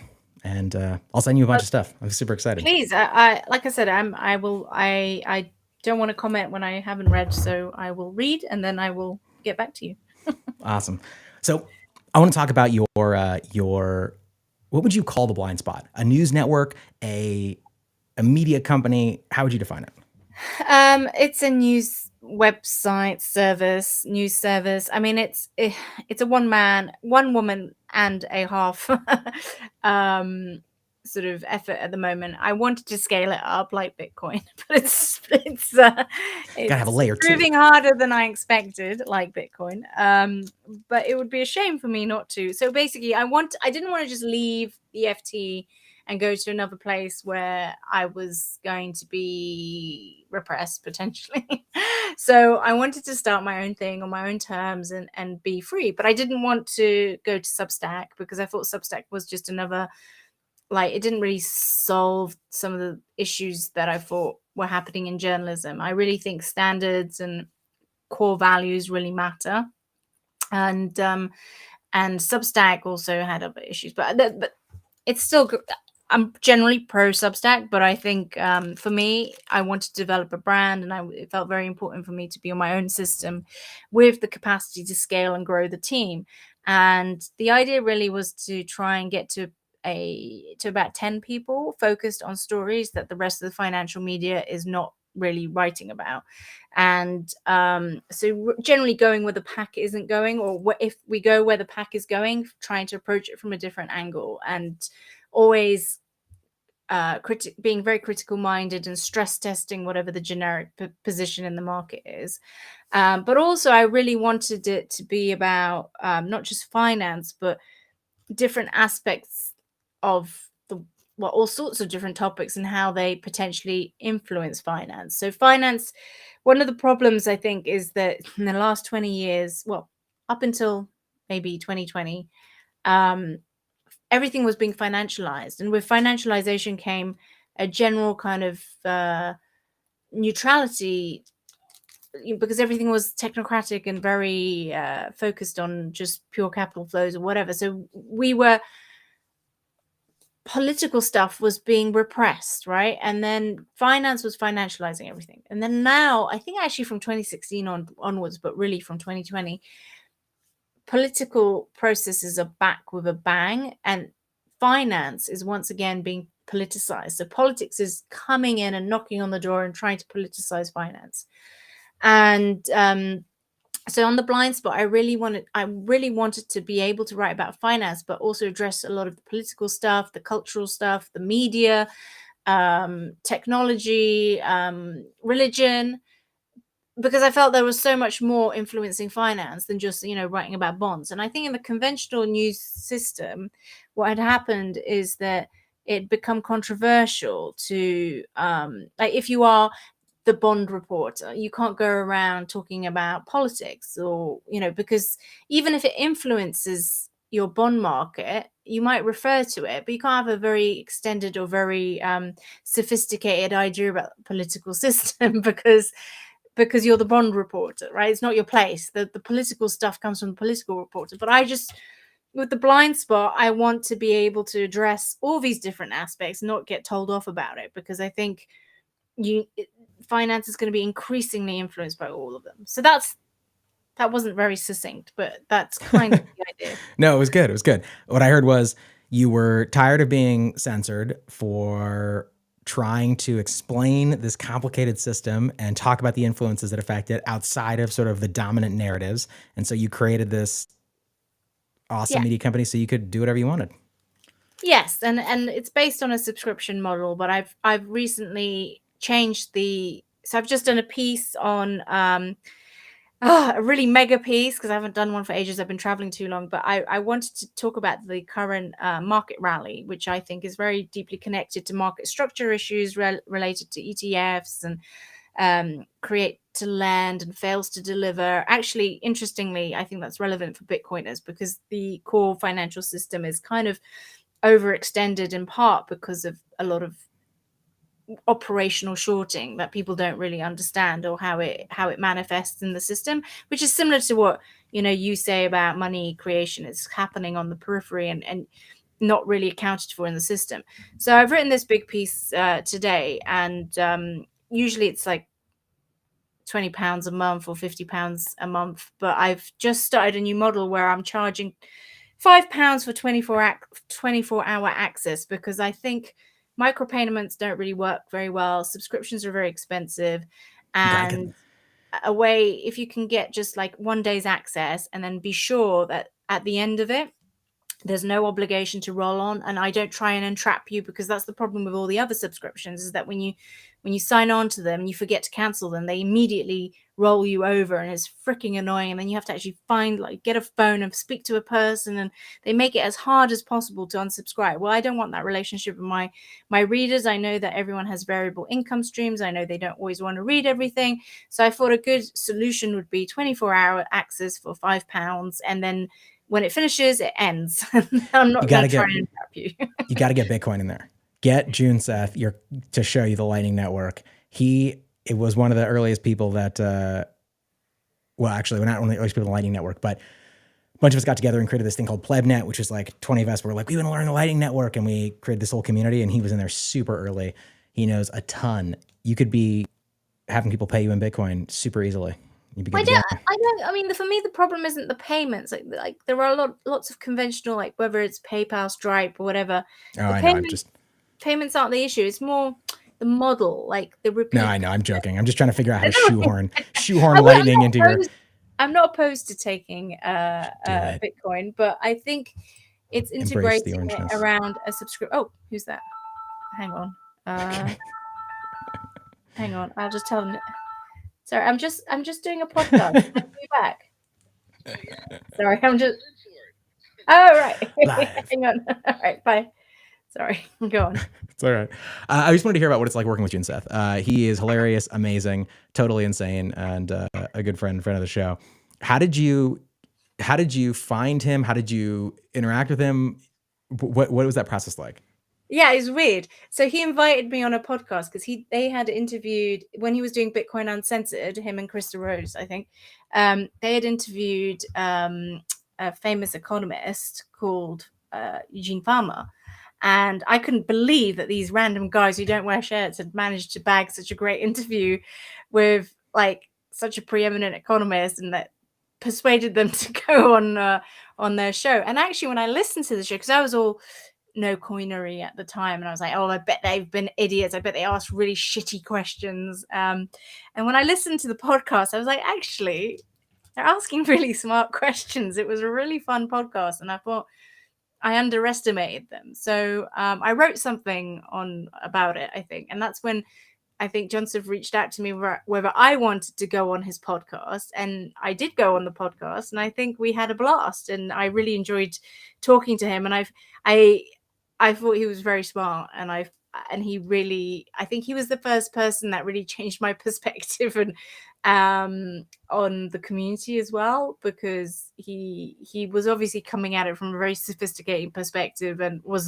I know he likes to pretend he's dumb, but he's not dumb at all. Sure. So we hit it off, and I invited him like a few times to get involved in Alphaville stuff, and I just really like his company, and I guess I would dare say that we're maybe friends. So I thought when I was starting on my own, I couldn't think of anyone better to partner up with than him.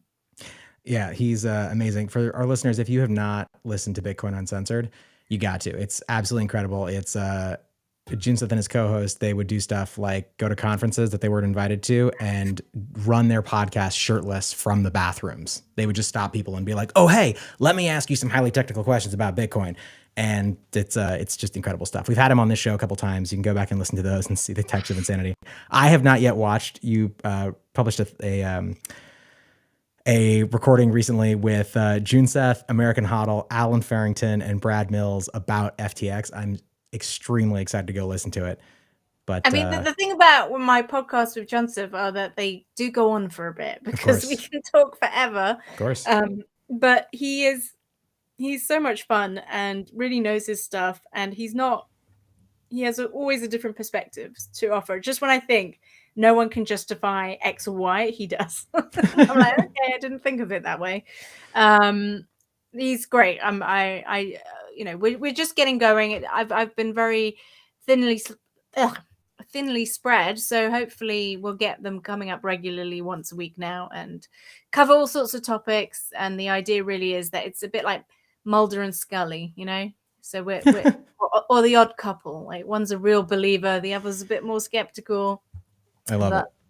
You know. Well, if anyone can orange pill someone while screaming about totally insane things, it's Junseth, 100%. Good stuff. What do you think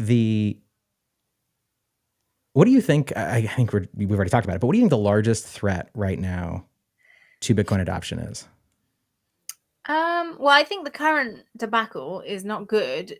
Like, I think it will hurt adoption. Like, there's lots of people can't differentiate Bitcoin from crypto, right? So it's going to get entangled in the mess of FTX.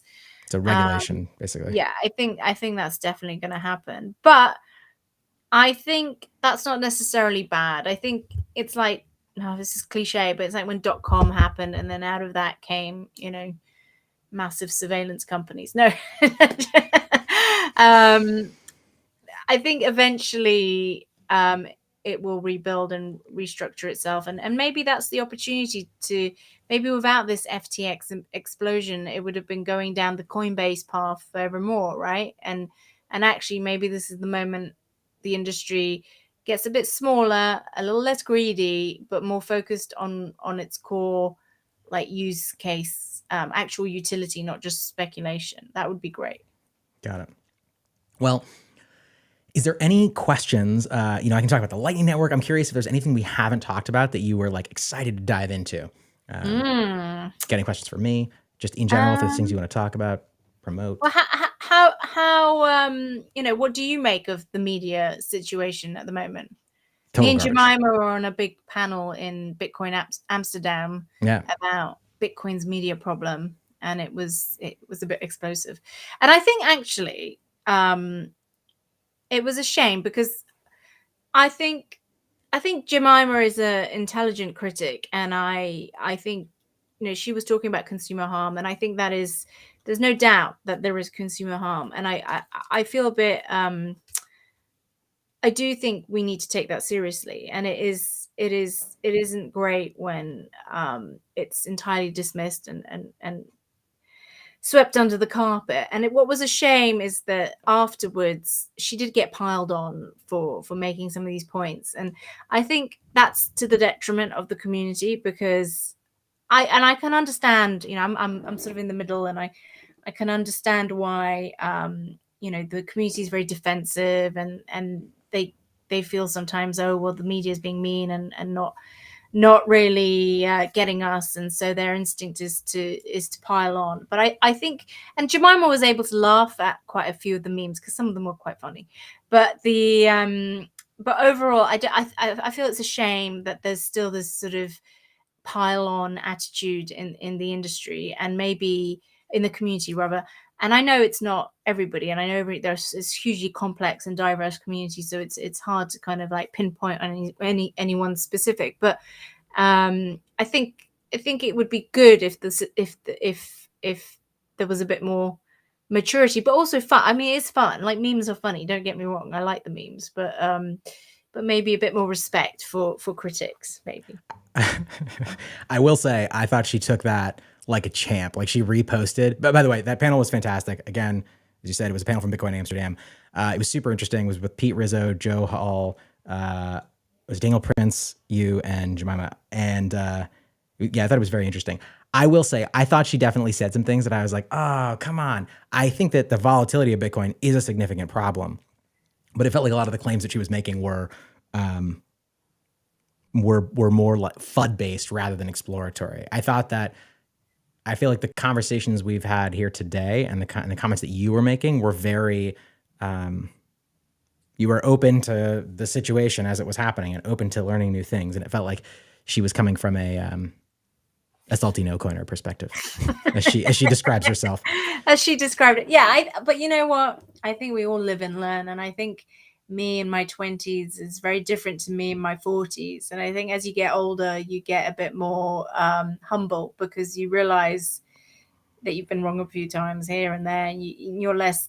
I mean, Jemima's a mature lady, don't get me wrong, but I think I'm that little bit older. So I think if you're coming from traditional media when you're in your 30s, you're still very kind of gung-ho, and to be honest, like, Jemima does a great job arguing her case, and I think it's important for her voice to be there. I believe in diversity of opinion and hopefully good and respectful dialogue between critics. So You've come to the wrong all the place. better for everyone. It's boring when everybody agrees with each other, frankly. Definitely. I think that panel was great for that reason. I think controversy is always interesting, and I think it pulls people in. But it just seemed like some of the things she was saying were informed. Well, I I can exclusively reveal that she's currently on the trail of Donald Trump in Mar-a-Lago. But that's probably I'm sure her piece will be. She's there now, so I suspect whatever she writes about it will be out next week. But it sounds like an adventure. All right. Interesting. I want to ask you one more unrelated question, and then we'll wind down. What is the craziest? Again, in my head, going back to I'm sorry, what was the name of the Skunkworks team that you were part of? FT Alpha Squad? Alphaville.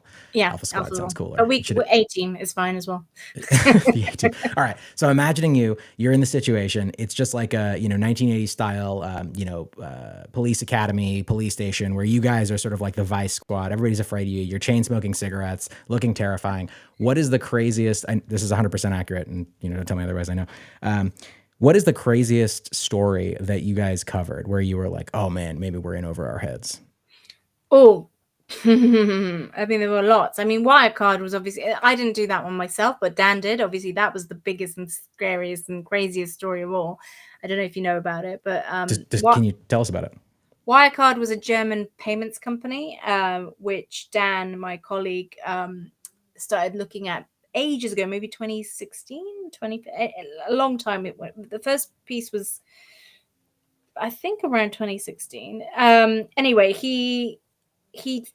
the accounts just didn't add up, and he was writing away about it, but it was very boring and very the company was very boring payments company, and it was based in Germany, and nobody really heard about it, and so people ignored it. And then in the next few years, its market valuation just went parabolic. It was mooning, as you would say, as if out of nowhere, and Dan was convinced, he knew, he had sources, he'd looked at it, he was convinced it was a fraud. And so he kept writing about it every now and then. But every time he wrote about it, the company would create they would attack him and push him around. And then out of the blue, there were these pylons on him on Twitter and saying that he's in league with short sellers, and so the company had obviously recruited some very dark arts, social media influence type ops, and so that was already getting crazy. And then they were threatening to sue him and blah blah blah. But there was an intrinsic problem in the accounts, and long story short, it became like a national event, because the German, it became like a FT versus Germany thing. So all the German regulators, the German judicial system, even they all sided with Wirecard with this fake news that Dan must have been in league with the short sellers and pocketing money from writing these bad stories about the company. They didn't believe him, and the FT stood up for Dan and his boss at the time, Paul Murphy, and defended them. But it cost a lot of money to defend us, and it was all looking a bit murky until finally, eventually in 2020, I think, it was revealed that they did indeed have a $1 billion hole in their accounts, but it was only because Ernst & Young finally delivered the goods, and eventually Dan was vindicated. But the whole process was awful, because they were bribing people, they were using all sorts of tactics, there were spies involved, and some of the players were incredibly dodgy, and they had hired people to spy on Dan and try and intimidate him to stop writing about it. It was weapons grade shit. It was insane. And now there's a Netflix documentary about what he went through, so do watch it. It's called Scandal with a K. So I'm only slightly. I'm referenced a couple of times in the book, but I'm not in the film. But it was definitely an experience. That was the biggest, nearly not like if it was at one point. It was either the FT was going to go down or Wirecard because they were that there was so much money at risk because we would have had to defend ourselves in court, and the costs of the court case were just massive. Wow, that's super interesting. And they were bluffing. They were totally bluffing the entire way. Oh, that's so interesting. Well, I'm glad the FT stood behind you guys. A bit like SBF. Yeah. Yeah, it sounds like it. Yeah. Man. Interesting. All right. Well, we're winding down. I want to encourage you to check out the Lightning Network. We'll follow up with some more information. Please reach out if you have any questions. Junseth is also an incredible resource. It has come a very long way, and it's very exciting. It's one of the most exciting things about Bitcoin these days. And is there anything, how can people find you, get in touch with you? Where should they follow you? So I'm on Twitter. I'm verified from before. God. Like I was never verified. I resisted being verified for 13 years because I always thought the verification thing was really like I thought like the whole status wars about it was just ridiculous. So I defied verification by being not verified. But then when I left the FT, I noticed, like, I don't know if I'd been shadow banned or whatever, but my follow count just was going nowhere. And sometimes I thought like people were telling me that I dropped off their feeds. And so I applied to be verified, like independently, but at least it was on my terms, not because the FT had endorsed me. And I managed to get verified just before Elon took over the company, like through the old archaic system. So I still have my blue tick, but I only got it right at the tail end of the old system. But I'm on at Kaminska. That's IZAKAMINSKA. Do follow me there. I usually like tweet in the middle of the night when I'm half asleep and make lots of typos and say stupid things. And then the website is the Blind Spot, and beggars can't be choosers, so it's the-blindspot.com. Annoying dash, but I had no option. It was either that or some other weird melange. So the-blindspot.com. And other than that, YouTube, check out. I think we now can finally got 1,000 subscribers, me and Junseth. So I've been allowed to choose my handle, and I think I went for the Blind Spot podcast on YouTube. Oh, all right. Keeping people on their toes. So well, thank you so much for joining us. Out and if you like my stuff, subscribe. Keep me independent, because otherwise I will be forced to go back into the mainstream. Back into the den of wolves. All right. Well, it's been a pleasure having you. Thank you so much. Let's stay in touch. I'll send you some stuff about the Lightning Network, and we'll go from there. Thank you very much. It was a lot of fun. Take care. See ya. I want to remind everyone that you can use code BMLive to get your tickets for Bitcoin 2023. The same code, that's BMLive, will also save you 10%, not only on the tickets, but also on a subscription to the print mag, which, as I've said before, is fucking incredible. Check it out. You will not be disappointed. It's worth your time. We're going to go to a quick commercial break, and then we will be joined by Ansel and CK for FedWatch. Stick around.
What is up, Bitcoiners? Welcome to another episode of FedWatch, a timely episode of FedWatch. We got a lot of macro to get into. Obviously, craziness in the greater crypto sphere. We're going to talk about that a little bit, but I'm sure y'all been hearing a lot about FTX and all of the craziness swirling around that. So we're also going to give you some fresh information, zoom out, talk about some things that are happening in greater macro. Before we get into it, man, I'm remiss. I don't have a copy right here in my hand of the Orange Party issue, our brand new Bitcoin magazine. I'm going to grab one after Ansel hops on here, but the Orange Party issue, guys, President Bukele on the front. You can get the latest Bitcoin magazine if you go to store.bitcoinmagazine.com, subscribe, use BM Live to save yourself 10% off, and go to Bitcoin 2023, Miami Beach, Florida, the Miami Beach Convention Center. It is going to be absolutely fantastic. There is nothing better than a bear market Bitcoin conference, and this is the biggest, baddest, most important one out there. So y'all, don't miss out on the Bitcoin conference, Bitcoin 2023, May 18th through the 20th. Ansel, welcome back, sir. Excited to get into it. What's up, CK? Yeah, sorry about that. What did I miss? I mean, not much. Just giving a brief intro to the show. I know we're not really going to talk about FTX that much, but I feel like we need to start off with it because wow, what an absolute explosion in the Bitcoin and crypto space. Yeah, and it just keeps going and going. So FTX, then BlockFi, now this stuff with Gemini Earn or whatever, Genesis Earn, whoever is in trouble now. It just seems to keep going and going. But there's a bright side to this, and that is that the Bitcoin price is still holding up. I'm very impressed with how the Bitcoin price has actually performed when the largest Ponzi scheme the world has ever seen up to this point. I mean, not including Ethereum, but let's just talk about FTX here. That the largest Ponzi scheme up to this point that has just exploded in a, in this ecosystem that Bitcoin headlines. And, but Bitcoin is only down 4% from its June lows. I mean, it's down 20% in the week, but it's only down 4% lower than it was in June. And I think that's extremely strong performance by Bitcoin. I don't know. What else do you want to talk about FTX? Well, I mean, I guess my question for you is like, what do you make of it all? Obviously, there's a lot of contagion. I don't think people realized the type of leverage on paper, effectively worthless shitcoins that Alameda Research, FTX were using, and how many consumers and institutions, were invested in or had assets on FTX. So, obviously, I think that's one bombshell. The other bombshell, I think, is the attempts to paper it all over and the attempts to bring more customer funds into the fold. We're talking about acquiring Voyager, acquiring BlockFi as part of the BlockFi's deal, pressuring them to put as many customer funds onto the FTX platform as possible. I mean, we're even talking about Sam Bankman-Fried selling equity just a month ago to his employees at 50% discounts. I mean, it's not just the fraud, but it's like the fraud on top of the fraud on top of the fraud, and then the political affiliations at the highest level, at the very highest level. I mean, really quite a bombshell. I mean, I'll stop talking. I'll hand the mic back to you, Ansel. Yeah, I don't know really what to say about it because it is just so crazy. I mean, FTX it wasn't on my radar a year ago that something like this could happen. I mean, it's a very new exchange and it really kind of skyrocketed in popularity. They offered a lot of different types of, I guess ways, trading products. So you could go, you could actually do, I think, stocks on there, and there was betting markets, and it wasn't just like Bitcoin and Ethereum trading. It was all sorts of stuff on there. And I thought that they were doing pretty well. And then, yeah, like you say, I read this great thread, and let me get the guy's name. I'll put it in the show notes in the write up to this episode, but it's from Mr. Jason Choi, and he goes through a detailed account of the launching of FTX and how it was all from the very beginning. Alameda and FTX were pretty much one entity, and FTX was there to finance and pump up the Ponzi schemes that Alameda was getting involved in. So right from the beginning, it looks like this was a big scam. It's not like they just had trouble in the last couple months and their scam, they had to get scammier and scammier to kind of try to save themselves. No, from the very beginning, this was scammy. And I will add this about SBF's kind of persona. He has a similar, I think, appeal that another big crypto founder has, where they're a little bit different. They're a little bit weird. They seem to be really genius, right? And I think a lot of these kind of affinity type scams where it's all about the founder and his genius, those things are going to blow up in good time, just like the FTX thing. So am I making any sense here, CK? Absolutely, you're making sense. I apologize about the pause. Chris, I'm sending you a tweet from Charles Payne where he's showing kind of like the organizational structure of FTX. I think that this was originally shared to him by our very own Dylan LeClaire before he went on to Fox Business earlier this week. But if you could put that, maybe the tweet or just the chart of the entity chart within FTX on the screen, I think that would help. Yeah, I mean, if it's too grainy, that's fine. But yeah, just throw it up there really quickly. I think it'll do a decent job of just illustrating like this is what a scam from the very beginning looks like. Look at this shell. This is like shell company on shell company on shell company. Like this, like there's apparently 300 people working for FTX. Right? What there's I'm looking at like 70 entities right here. You know, you almost have a company per person. It's absolutely insane. So and each in different jurisdictions, you know, they're their own subsidiaries in all these different jurisdictions.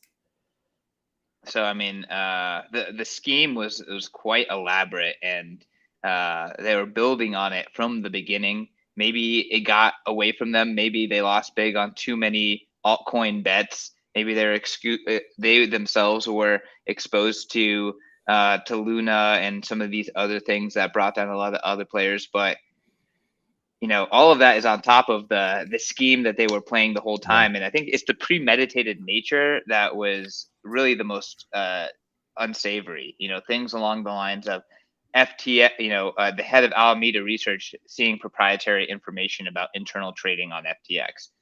Alameda Research having a faster API than all other market participants on FTX.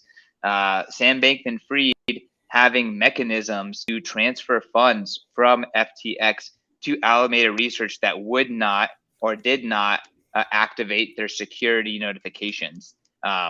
So trading with customer funds on FTX and the fact that, you know, maybe if this information hadn't gotten leaked onto CoinDesk and CZ making his public move to tank the FTT token, he may have gotten away with it. And the man was working closely with the SEC, with the CFTC, with the highest levels of Congress to attempt to pass some pretty broad sweeping crypto regulations.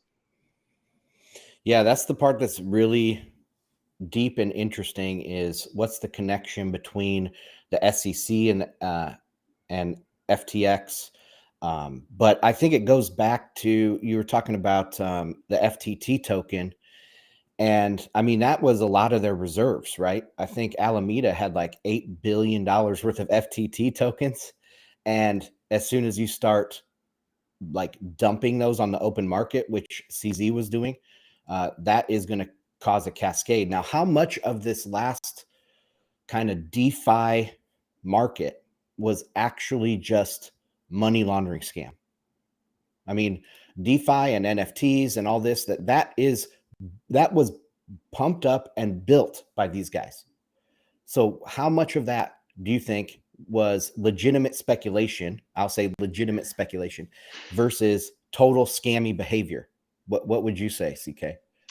Oh man, well, 20% of the speculators are creating 80% of the the actual price action, and yeah, I mean, you could see that FTX, Alameda, their venture investments, the way that they operated, it was all one part of this big scam, and now we're starting to see the connections between U.S. lawmakers, Ukraine, and other just suspect elements. So I don't want to go as far as I just don't know enough to say, how much was money laundering, how much was a scam versus legitimate, but you can definitely tell they had their tentacles deep. They were not playing like by the rules, and they were defrauding and misconstruing and misrepresenting a lot of what they were doing. And before we move on to off of FTX, but what I find to be the most shocking, or maybe the least shocking, is the lack of vitriol and the lack of anger from the mainstream media, which pumped this guy up. Now it's almost like they're apologizing for him. And why the New York Times, Reuters, Fortune, all of these organizations have come out in the wake of this with softball puff pieces. And it's just like, man, like his money must have been so deep. Like how these are the same media institutions that will blindly smash Bitcoin on any sort of like negative news. They've gone after many of his industry competitors, Kraken, Binance, etc., even Coinbase. But yet they find room to give him empathy and the benefit of the doubt, despite being being potentially the biggest scammer in financial history. Yeah, I mean, maybe it's to keep him quiet. Maybe he has dirt on all these people and he's being sued, class action lawsuit now. There's, of course, all this stuff now with the government going to maybe go after FTX and all that stuff. So maybe they want to treat him well and say, hey, we will make sure you get a nice, easy trial if you don't spill the beans about who you were exactly laundering money for. And I think that's a possibility. Also, like, I'll add another one to this list of Tether. They FUD Tether constantly.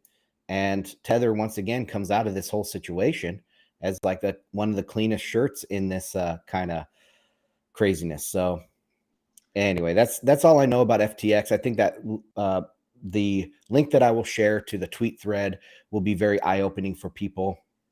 And other than that, I just want to make sure that we emphasize the positivity. I mean, like I started with this, is Bitcoin is barely down from below its June lows, despite this huge explosion in the market.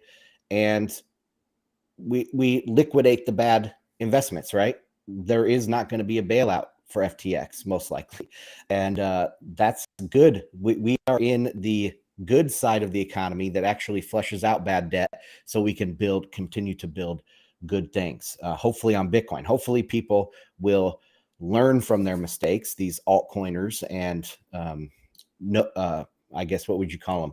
Never anti-Bitcoin maxi people, and they'll learn from some of their mistakes and perhaps concentrate on building on Liquid and building on Lightning and building on these other layer 2s for Bitcoin. So not Liquid. I think not Liquid. Okay. Well, it can be, there's a lot of opportunity for these people in Bitcoin.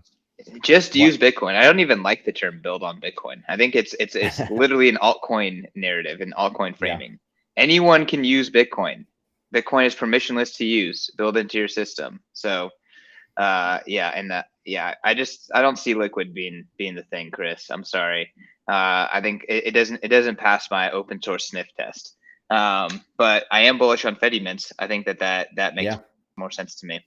Yeah. If we're gonna have a federation, we want to be an open federation. There's lots of stuff like that. Yeah, that's very exciting. What about things like we've seen with the Lightning Network and stuff, how they're hooking up the Perth, was it football team or the Perth Heat baseball team? baseball team, and now they can get like tips for good plays and stuff from the fans. What do you think about that? So one thing I see in the future is like, a use case that uses Bitcoin, not like, hey, let's build it and they will come. So no, you have to have the use case first, then you build the thing onto Bitcoin. So what's your take on that kind of stuff? Yeah, Bitcoin is permissionless to use, and it will be used all over the internet and in the world. So we use money. You can use money on different layers, right? So you actually use it as a medium of exchange, but you can also psychologically use it as a unit of account, and you can actually physically store value within it. So within those kind of three frames, like every use case for Bitcoin exists within that. So whether we have different platforms to make it easier to use, to make it more intuitive, to augment, add features, take away features, whatever, I think it's all possible. It just really depends on the frame and who adopts it and how. But I really don't like this idea of like building on Bitcoin. It's like you write software that runs on servers. Sometimes those servers are, cloud servers, self-hosted servers, and then, you leverage or use Bitcoin within that. So, that's kind of my framing. So again, I think that there's some really clear ways that you can use Bitcoin, and ultimately Bitcoin is for enemies. Bitcoin is for lack of trust. And when there is trust, you can layer that trust in, and maybe you don't necessarily need a bare digital asset transfer when a trust exists, but when there is no trust, when trust doesn't make sense, that's where Bitcoin is for, and you can use it. Absolutely. All right, well, should we jump into today's topics? Let's do it. Should we get into the charts, or should we hit on anything on CPI first? Well, I just want to hit on CPI first, but so what we got going on today is G20.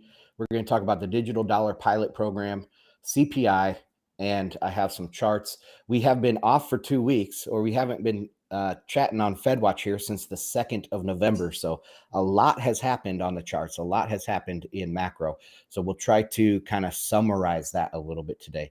One of the big things from last week was the CPI report, and the expert forecast. So this is from the Cleveland Fed's CPI Nowcast, was expecting 0.76% month on month, and CPI came in at 0.4%. So it was almost half as high as people were expecting. And of course, that set off fireworks in the stock market and kind of in Bitcoin on the first day. But then the FTX stuff rolled in heavy. So, and of that 0.4% on the CPI, half of that was from the shelter component, which I'll go into here in a second. And one reason why I wanted to concentrate on CPI and why I talk about CPI a lot on the show is because I think people are starting to realize that we've hit peak CPI and that Bitcoin needs to have some new narrative how to deal with this future that is going to be very low inflation and low growth. We're not going to see runaway hyperinflation, which Bitcoin's ready for that narrative, right? Bitcoin is sound money. It's ready to be a hedge against inflation, but I don't think Bitcoin's quite ready to hedge against a deflationary risk and a deglobalization risk. And I think we need to push that narrative forward because that's what the world, I think, is coming to. Well, just to kind of add to that, I agree that like Bitcoin is here, Bitcoin is ready, Bitcoin works, and it's really about the Bitcoin community continuing to educate and continuing to discover how Bitcoin works and continuing to find ways to implement Bitcoin in the real world.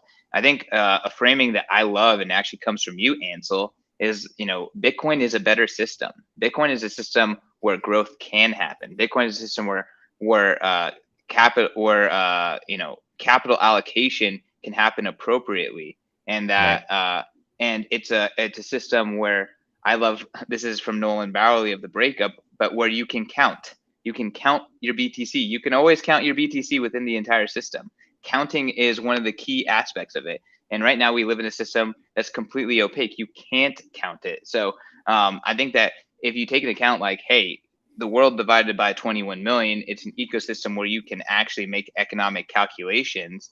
Then all of a sudden you see that in a world where growth is slowing, where stagflation is hitting, and nihilism is at all-time high, we're going to continue to see growth and prosperity within Bitcoin. It's almost, I think it's really going to be similar to the same dynamic of open markets versus communist top-down markets during the Cold War. There may have been a period of time at the beginning where, people could make arguments for one system over the other. Fast forward 10 years, it was obvious to everyone which system provided more prosperity and growth. So I think that the same will be true. It might not be obvious at first, but over time, we're going to continue to see growth in Bitcoin, growth in the Bitcoin ecosystem, prosperity, energy abundance in the Bitcoin ecosystem, and then the opposite in the withering, dying traditional system. Yeah, great framing, man. I totally agree. There is the green shoots in Bitcoin versus the old geriatric system that is dying. So love that. Now let's break down a little bit more here with the CPI. So the shelter component made up half of the CPI, and it came in at 0.8%.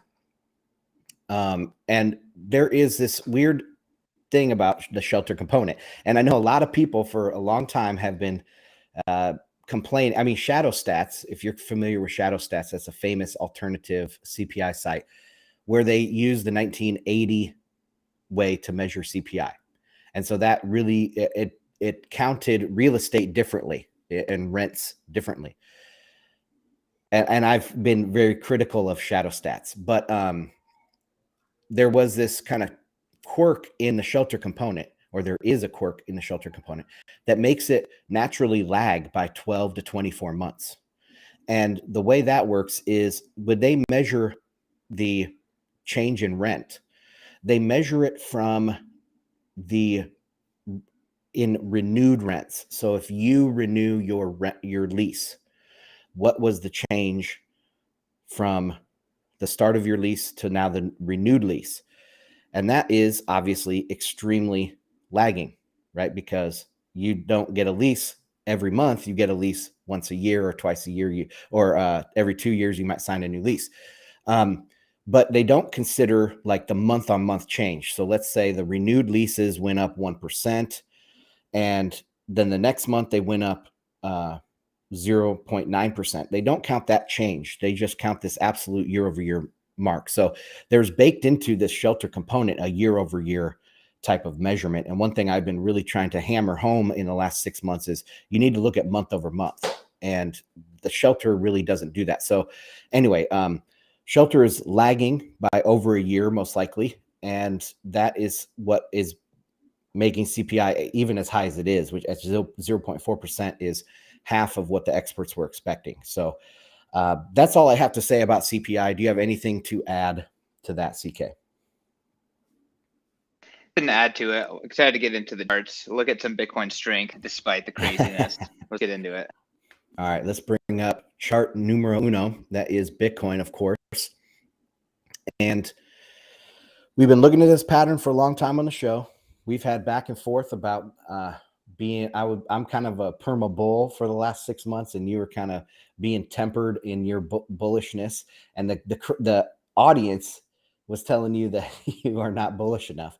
But anyway, at the very top of this most recent drop, that was the day that our last show was on, November 2nd. So since that time, when we were all talking about, oh, look, it broke out, we're going higher. We did back then, though, if you go back to the November 2nd show, we did say with a caveat that volume had not come in. And so we couldn't say this was a true breakout because volume has not confirmed it. And of course, then the FTX thing blew up. But as you can see, it is just a little bit lower than it was in June. And I want to make sure I hammer that down too, because a lot of people are very bearish, saying this is the going to be a long winter for Bitcoin. But really, Bitcoin has held up extremely well. And the last thing I'll say about this chart is this, that horizontal bar was support, now turned resistance. And then I put a little green line at 19,000 because that's where a lot of the volume by price resistance is. So if we can break back above 19,000 in the next few weeks, that will, I think, be a real big symbol that this really acute crisis or panic is over in the market. All right, I'll hand it back to you, CK. Do you have any comments? I could see this crisis and panic continuing to persist. So I've been pleasantly surprised with Bitcoin's overall strength, given the severity of the FTX and the contagion around that. But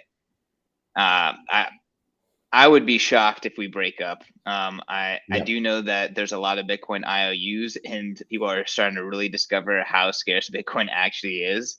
I think that's an element of the market that people maybe haven't fully appreciated to this point, but I just see a lot more pain and a lot of distrust. And there's also this dynamic where speculators, traders, they're fleeing to stable coins still. And, maybe it's not until we see a USDC or a Tether having some serious issues that people will start to actually treat Bitcoin and sats as the true safe and risk-free asset, as long as you hold it in your own cold storage. One of the elements about these stablecoins is that they're still connected in some way to outside investments in a centralized firm. So even self-custody of Tether USDC is not real self-custody. It's only Bitcoin that offers you the potential to truly self-custody. So I think when that dynamic flips, then obviously that's very bullish for Bitcoin price, and who knows, what the price will be when that happens and where it'll go. But I don't know. I still remain, optimistic, but very, I would say very tempered optimism in terms of Bitcoin price. Yeah.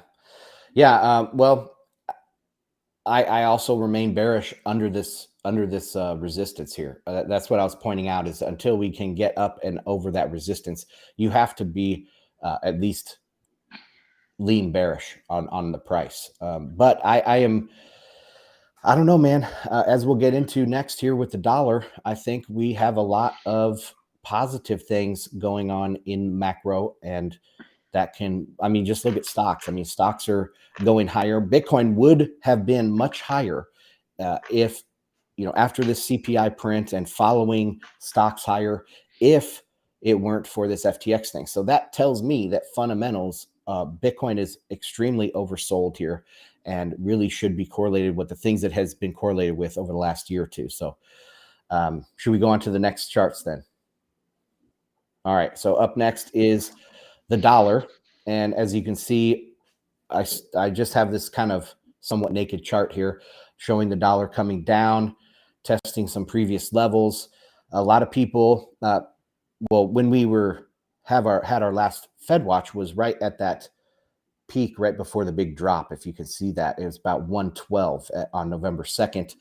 And it has come down dramatically since then. Back then in early November, everyone was still on the strong dollar bandwagon.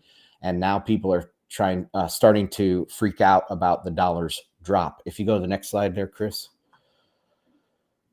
So what I did here was I just zoomed back to 2015, and I'm showing a similar rise in the dollar, and it hit 100 on the DXY, and then it entered this range. It was range bound for many years until COVID, pretty much. Very similar to what we see now. Also not shown on this chart this is the Fibonacci extension. So if you measure from the range that it was stuck in prior to 2015 to the top of the 2015 spike there, it goes to the 1618 Fibonacci extension. And then if you go to the next slide, Chris, what I did here was I just took in that pink line is just taking those same bars and putting them, matching up the tops and showing what a consolidation like 2015 would look like. So far, we're kind of similar. I did put in a shaded box as well to just kind of show maybe a proposed new range for the dollar. But also very surprisingly, if you take another Fibonacci extension for this recent increase, it went up to the 1.618 Fibonacci extension as well at the top. So very, very interesting with the dollar. Do you want to stop here, CK, and make some comments? Can you just explain what a Fibonacci extension is for those of us who are not as well versed in TA? Yeah, so Fibonacci is the series of numbers that, it has, and the 618 is the golden ratio. So you can say out of a move, so you have a move that goes 100%. Well, if the price reverses and goes back higher, it'll go to an extension. And the extension of the golden ratio, I know this sounds woo-woo and all that stuff, but this is found in nature all over the place. And the 618 extension is 161% of that whole move. I hope that makes sense. And so that's where this has been extended up to, both in 2015 and now again in 2022. And this goes in my theory of that the dollar is not going to crash. It's not like if you go back 2 or 3 weeks, everyone's saying the dollar, why would the dollar rally end? And I was saying, oh, no, it's time for consolidation. And now it's consolidating. And everyone's saying, oh, the dollar is going to crash now. The dollar is going back down. It's the end of the dollar again. And of course not. It's just entering a range bound, just like back in 2015. Does that answer the question? No, it doesn't. And personally, I don't think the Fibonacci or the golden ratio is woo-woo. It's just math. Like, that's how the universe works. It's all fractals. It's just, this is nature in numbers and us trying to understand it better. And I think human beings and markets, which are driven by human beings, are naturally constrained by kind of the laws of the universe, as mysterious as they may be. So I definitely don't think any of it is woo-woo by any means. Yeah, and psychology of crowds is very, not very well understood at all. And so I think markets, maybe traders know psychology of crowds better than even like the psychologists and stuff. But anyway, let's continue on with some currencies. So the next one is the Hong Kong dollar. And I've talked about this as being a proxy for dollar stress in East Asia. And as you can see, as the dollar has come down, so has the stress from this Hong Kong dollar peg. It's down to its lowest level since March. And that just confirms that the kind of dollar shortage, acute dollar shortage, is kind of easing right now. Next one is going to be the Japanese yen.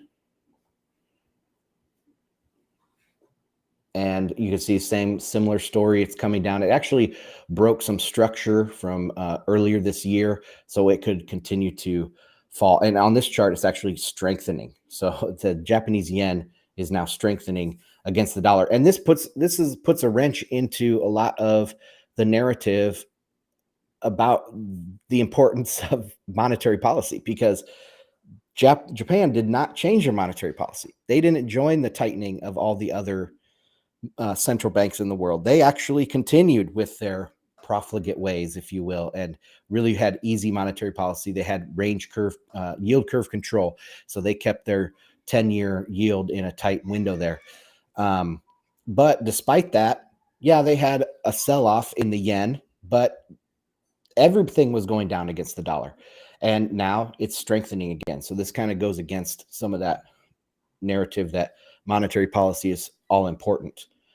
And the next Ansel, go ahead. Sorry, before you, just to kind of stay on that tip, can you kind of, I know you, for the people who watch this show week in and week out, they kind of know what your take is here, but can you just kind of give your hierarching position on these central banks and the reality of their position within the global currency markets? Yeah, basically the central banks are not central. This follows very closely with Jeff Schneider's Eurodollar stuff. So this is a bank-centered system where commercial banks make loans. That's how money is printed. Central banks don't print money. They print casino tokens that they call reserves, but they're no good on the street, okay? You can't buy a sandwich with a reserve held at the Fed. It is non-fungible casino token that it only works inside of the central bank system, inside the Federal Reserve System. So they don't print money. They stop panic, and they kind of mold the psychology of the market with their forward guidance and with what they talk about the economy and what they talk about their monetary policy. That is what actually kind of forms their monetary policy. They're all about inflation expectations. Not, they don't hammer home the mechanical workings of their monetary policy, because there are no mechanical workings in the monetary policy. It's all about inflation expectations. So when you look at Japan and what they have done versus the Fed and what they have done, it just doesn't fit a narrative that easy monetary policy is so much different than tight monetary policy, because really who's in control is the market. The market will move the Fed the way that the market wants to move it, not the other way around.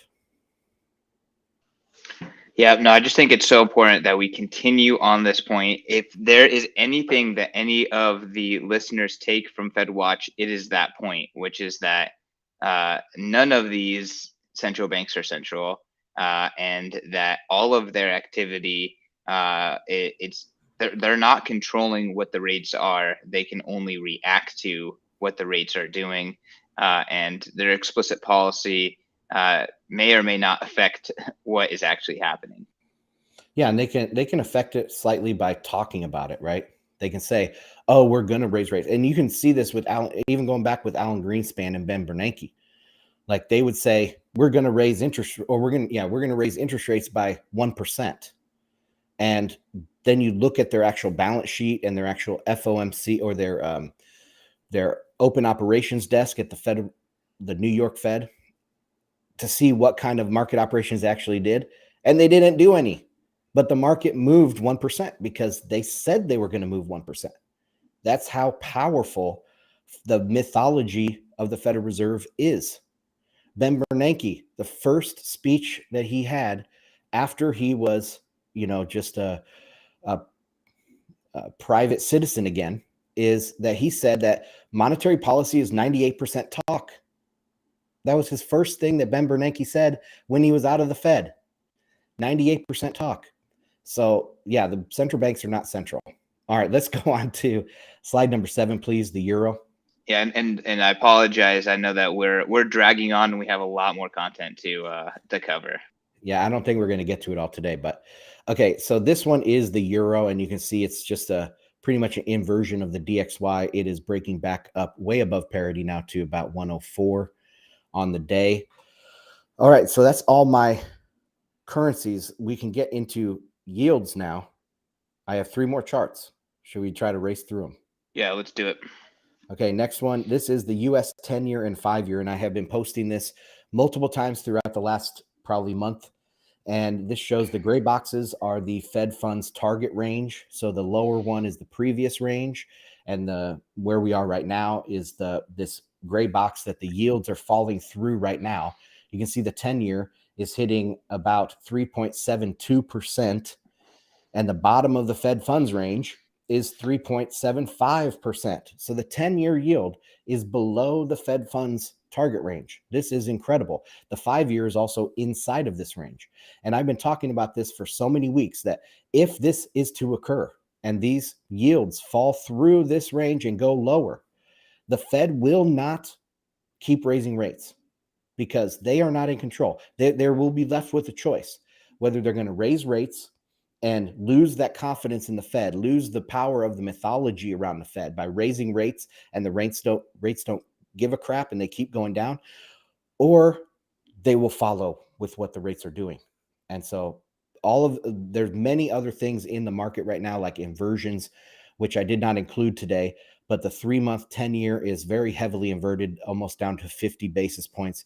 So there's lots of signs out there that saying the Fed is done. All right, let's go to the next slide. This is just a similar chart showing that's the progression of the lower bound of the Fed funds policy. And as you can see, this is definitely a change. This is breaking down below the Fed funds policy range. And what's another interesting aspect of this chart is that this inversion, it has maintained itself the whole way up, or at least the last couple rate hikes, which is very unusual. I think it happened back in 1980s, early 80s with Volcker, but it has not occurred since then. Okay, and then the last slide. Well, hey, real quick, it is really interesting to see that the rates are leading the hikes. Yeah.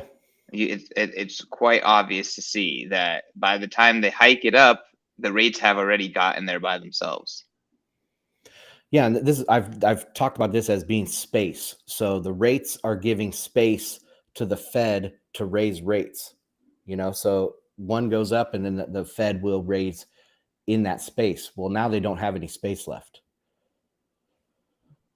All right, next chart. I wanted to take a blast from the past here again, kind of like I did with the dollar back to 2015.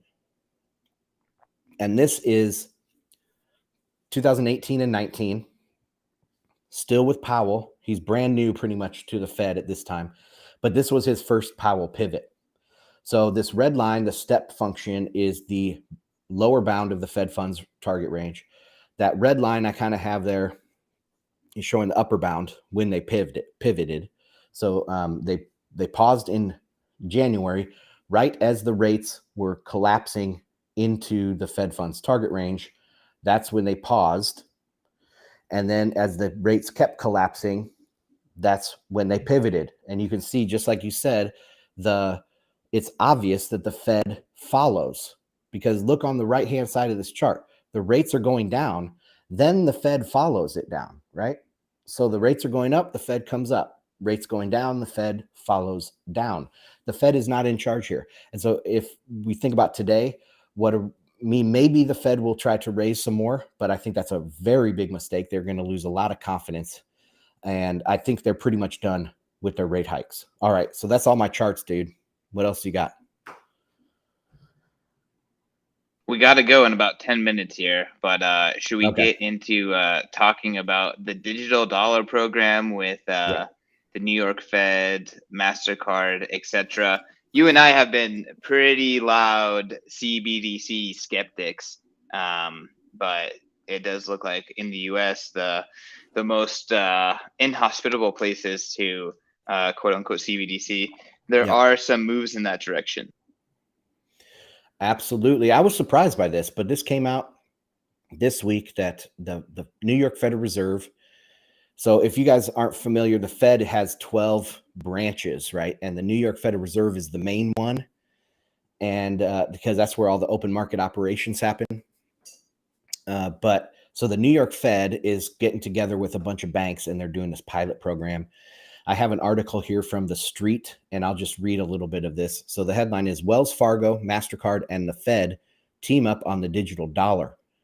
Several big name financial services companies have joined up with the New York Federal Reserve to announce a 12-week digital dollar program. Proposed platform will use distributed ledger technology, a decentralized peer-to-peer digital system for recording transactions between parties in multiple places at the same time, according to a statement issued by the participating companies. The proof of concept project will test a version of the regulated liability network design that operates exclusively in US dollars, where commercial banks issue simulated digital money or tokens, representing the deposits of their own customers, and settle through simulated central bank reserves on a shared multi-entity distributed ledger. So listen to all that word salad. I mean, you can't even follow. We're in this space. We're Bitcoin guru people, and it barely makes sense. It barely makes sense to us. So I don't see how this project is gonna go. So I have a couple more paragraphs, and then I'll throw it back to CK. So wait, sorry. So pretty much they're creating a stable coin. They're creating like an official stable coin. They're like, hey, those other guys, they're stable coins. They're not official. These are official. Yeah, I mean, it's a central bank stable coin, and it's different. I guess we don't have time to read through this, so I'll just go on with what I was going to say here, which is Randall Quarles. He was the vice chair of the Fed up until the end of last year, and he's since stepped down. But he had this speech that we covered here on the show, and it laid out all of the arguments. He steel-manned the arguments for CBDC, and then he said why he was skeptical and why it was stupid and why it wasn't going to work. So I will link to that as well in the show notes to this episode. And you guys can go read Randall Quarles' words for himself or for yourself. But he pretty much is saying, well, let me read the very last bit. the conclusion at the end of his thing. Sorry, it's going to take me a second to scroll down. So his conclusion is, to conclude, I emphasize 3 points. First, the US dollar payment system is very good, and it's getting better. Second, the potential benefits of a Federal Reserve CBDC are unclear. And third, developing a CBDC could, I believe, pose considerable risks. And he breaks down, this whole speech is breaking down all these points. So the Fed knows, Powell knows this is stupid. It's very well known, but there is this push for CBDCs from the globalists in the administration. People like Yellen at the Treasury. There's, of course, there are other counterparts in the ECB and in Europe that are pushing for a CBDC. And so I think this pilot program is simply, okay, we'll let you guys try something. But you can tell by the word salad describing the system, it's hopefully they'll come out with some finding that this has a lot of work left. We don't know if this has any benefit. Imagine if they said that. So anyway, what do you got, CK? Yeah, I mean, I thought I gave my opinion already. This is like an official stable coin. Personally, I think the existing stable coins are already Fed. That's already Fed bucks. Yeah, I remain bearish on this idea of new money being and having direct accounts with central banks, and that being some sort of disruptive force that will be adopted across nations. I personally think it's the dollar and it's Bitcoin. Those are live. They're in digital form already. They're playing in this market, and the dollar has a lot of problems. So as time goes by, its ability to compete against Bitcoin will decrease, and then the U.S. payments networks that are so strong, they will remain as strong fintech payment networks that can use Bitcoin. So not saying that's the best payment network to leverage Bitcoin, but there's nothing stopping them from using Bitcoin, just like there's nothing stopping them from piloting their own official stable coin rather than existing stable coins. Yeah, there will be Bitcoin banks. Hal Finney said it right at the beginning. So all this stuff Bitcoin can work in with the legacy system. It just is a better unit of account and form of money. Now, you said disruptive force. I think that's interesting because Quarles says a CBDC would be a disruptive innovation on commercial banks. It might put commercial banks out of business if everybody is having to bank with the Fed. And also, customers do benefit from competition between banks. So the bank A will offer certain services, and maybe you're not happy with that, and you go to Bank B that offers a different suite of services for you. So there is competition in banks. And if you have a central bank that's doing it for everybody, then there is no competition, right? It takes that whole drive towards innovation out of the system. So while everyone's talking about, oh, this is for innovation, we need a CBDC to really help innovation.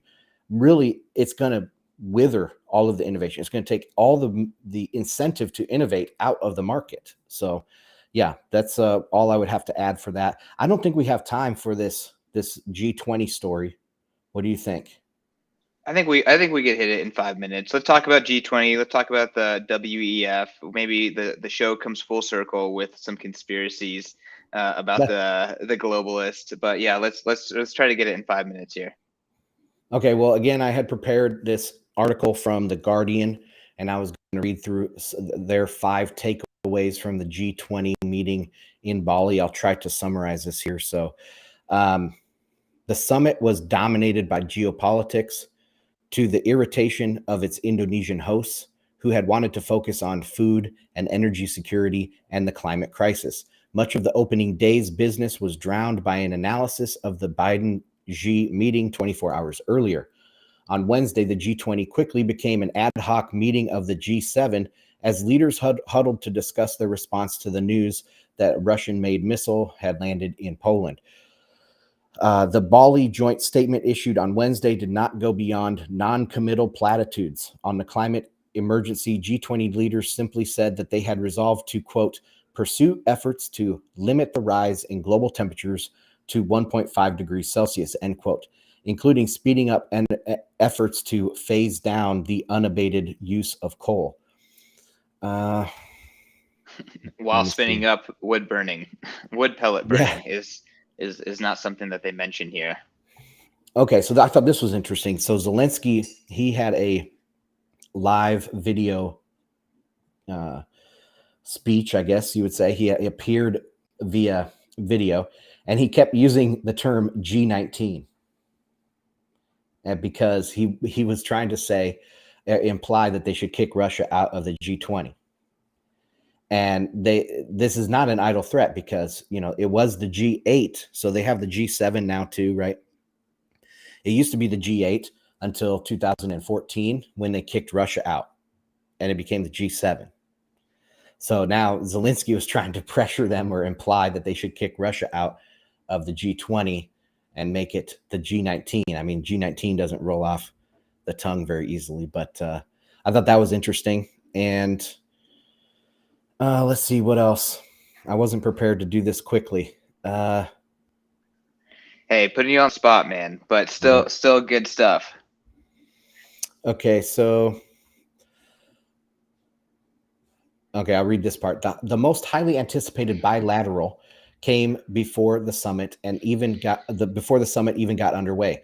Biden's first meeting as president with Xi indicated that the reset in relations between the two superpowers, trailed by White House officials, had begun. Biden went some way towards soothing regional nerves by declaring that he had no reason to believe the Chinese invasion of Taiwan was imminent, but did not shy away from condemning Beijing's provocative military maneuvers around the island this summer. However, he placated Xi with assurances that Washington had not departed from its one China policy. I think it's funny. They had to have a one China policy because no one believes in the one China policy. So it's kind of interesting. And I mean, there's some other things. The WEF had a big speech there where they talked about their Ocean 2020 or Ocean 20 proposal to clean up the oceans and stuff like that. Of course, you saw all those images with Klaus Schwab walking with all the diplomats and all the leaders of the countries and stuff. So anything stand out to you about the G20 stuff? Any headlines that you saw? And I think we're good to wrap it there.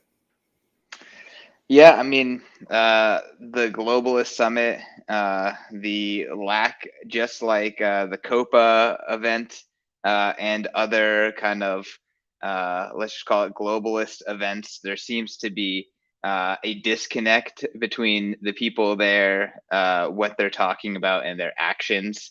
And I did think it was cute, the club all, in their traditional Indonesian garb at the event. It's nice to see that, all these world leaders are playing nice and dressing up and taking photos. But here in the real world, trust is dying. It's breaking down. So, it's kind of like the roaring 20s for globalist governments. They still have not entered into the real world quite yet. But, I think the party is about to stop, and Bitcoin is potentially that hammer that's going to break down the door.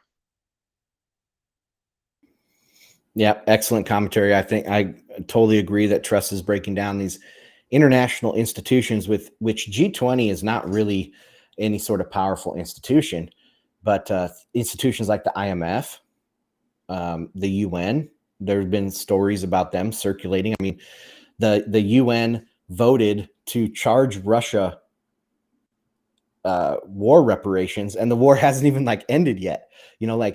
What's going on here? And half the population of the world voted against that measure, but somehow it still passes the UN. The WTO and IMF, like I said, they all have problems. The WHO, that's lost all of its trust in the world, I think. So yeah, all these international institutions are breaking down, and yeah, Bitcoin is for enemies, like you say. All right, Antal, where can people learn more about you? I know you're super active on the content game. I've been loving what you're doing on Spaces and on the podcast and on your Telegram. Where can people learn more about your content and your macro analysis? Bitcoinandmarkets.com and at Anseliner on Twitter. I have a Telegram, t.me/Bitcoin and Markets. All right, y'all. Just to close it out, the Bitcoin conference this upcoming May, Miami Beach, Florida. Get your tickets today. BM Live. Really excited to put on the best, the biggest, the most incredible high impact Bitcoin event. Once again, the Bitcoin conference. Go to b.tc/conference, get your tickets today, and get your subscription to the Bitcoin magazine. We recently dropped the Orange Party issue featuring an op-ed with President Nayib Bukele of El Salvador. And last but not least, Bitcoin Magazine Pro. For those who were speculators in the market, subscribers to Bitcoin Magazine Pro, our content, our cutting edge news, indicated these insolvencies and these issues far before withdrawals were paused, and lots of people were talking about how Dylan LeClaire, our senior strategist and analyst, saved them from getting their funds stuck in insolvent exchanges. So that is the suite of Bitcoin Magazine products, the Bitcoin Conference, Bitcoin Magazine Pro, Bitcoin Magazine in print. Get yours all today. Use promo code BMLive for maximum savings. And with that, see you guys next week.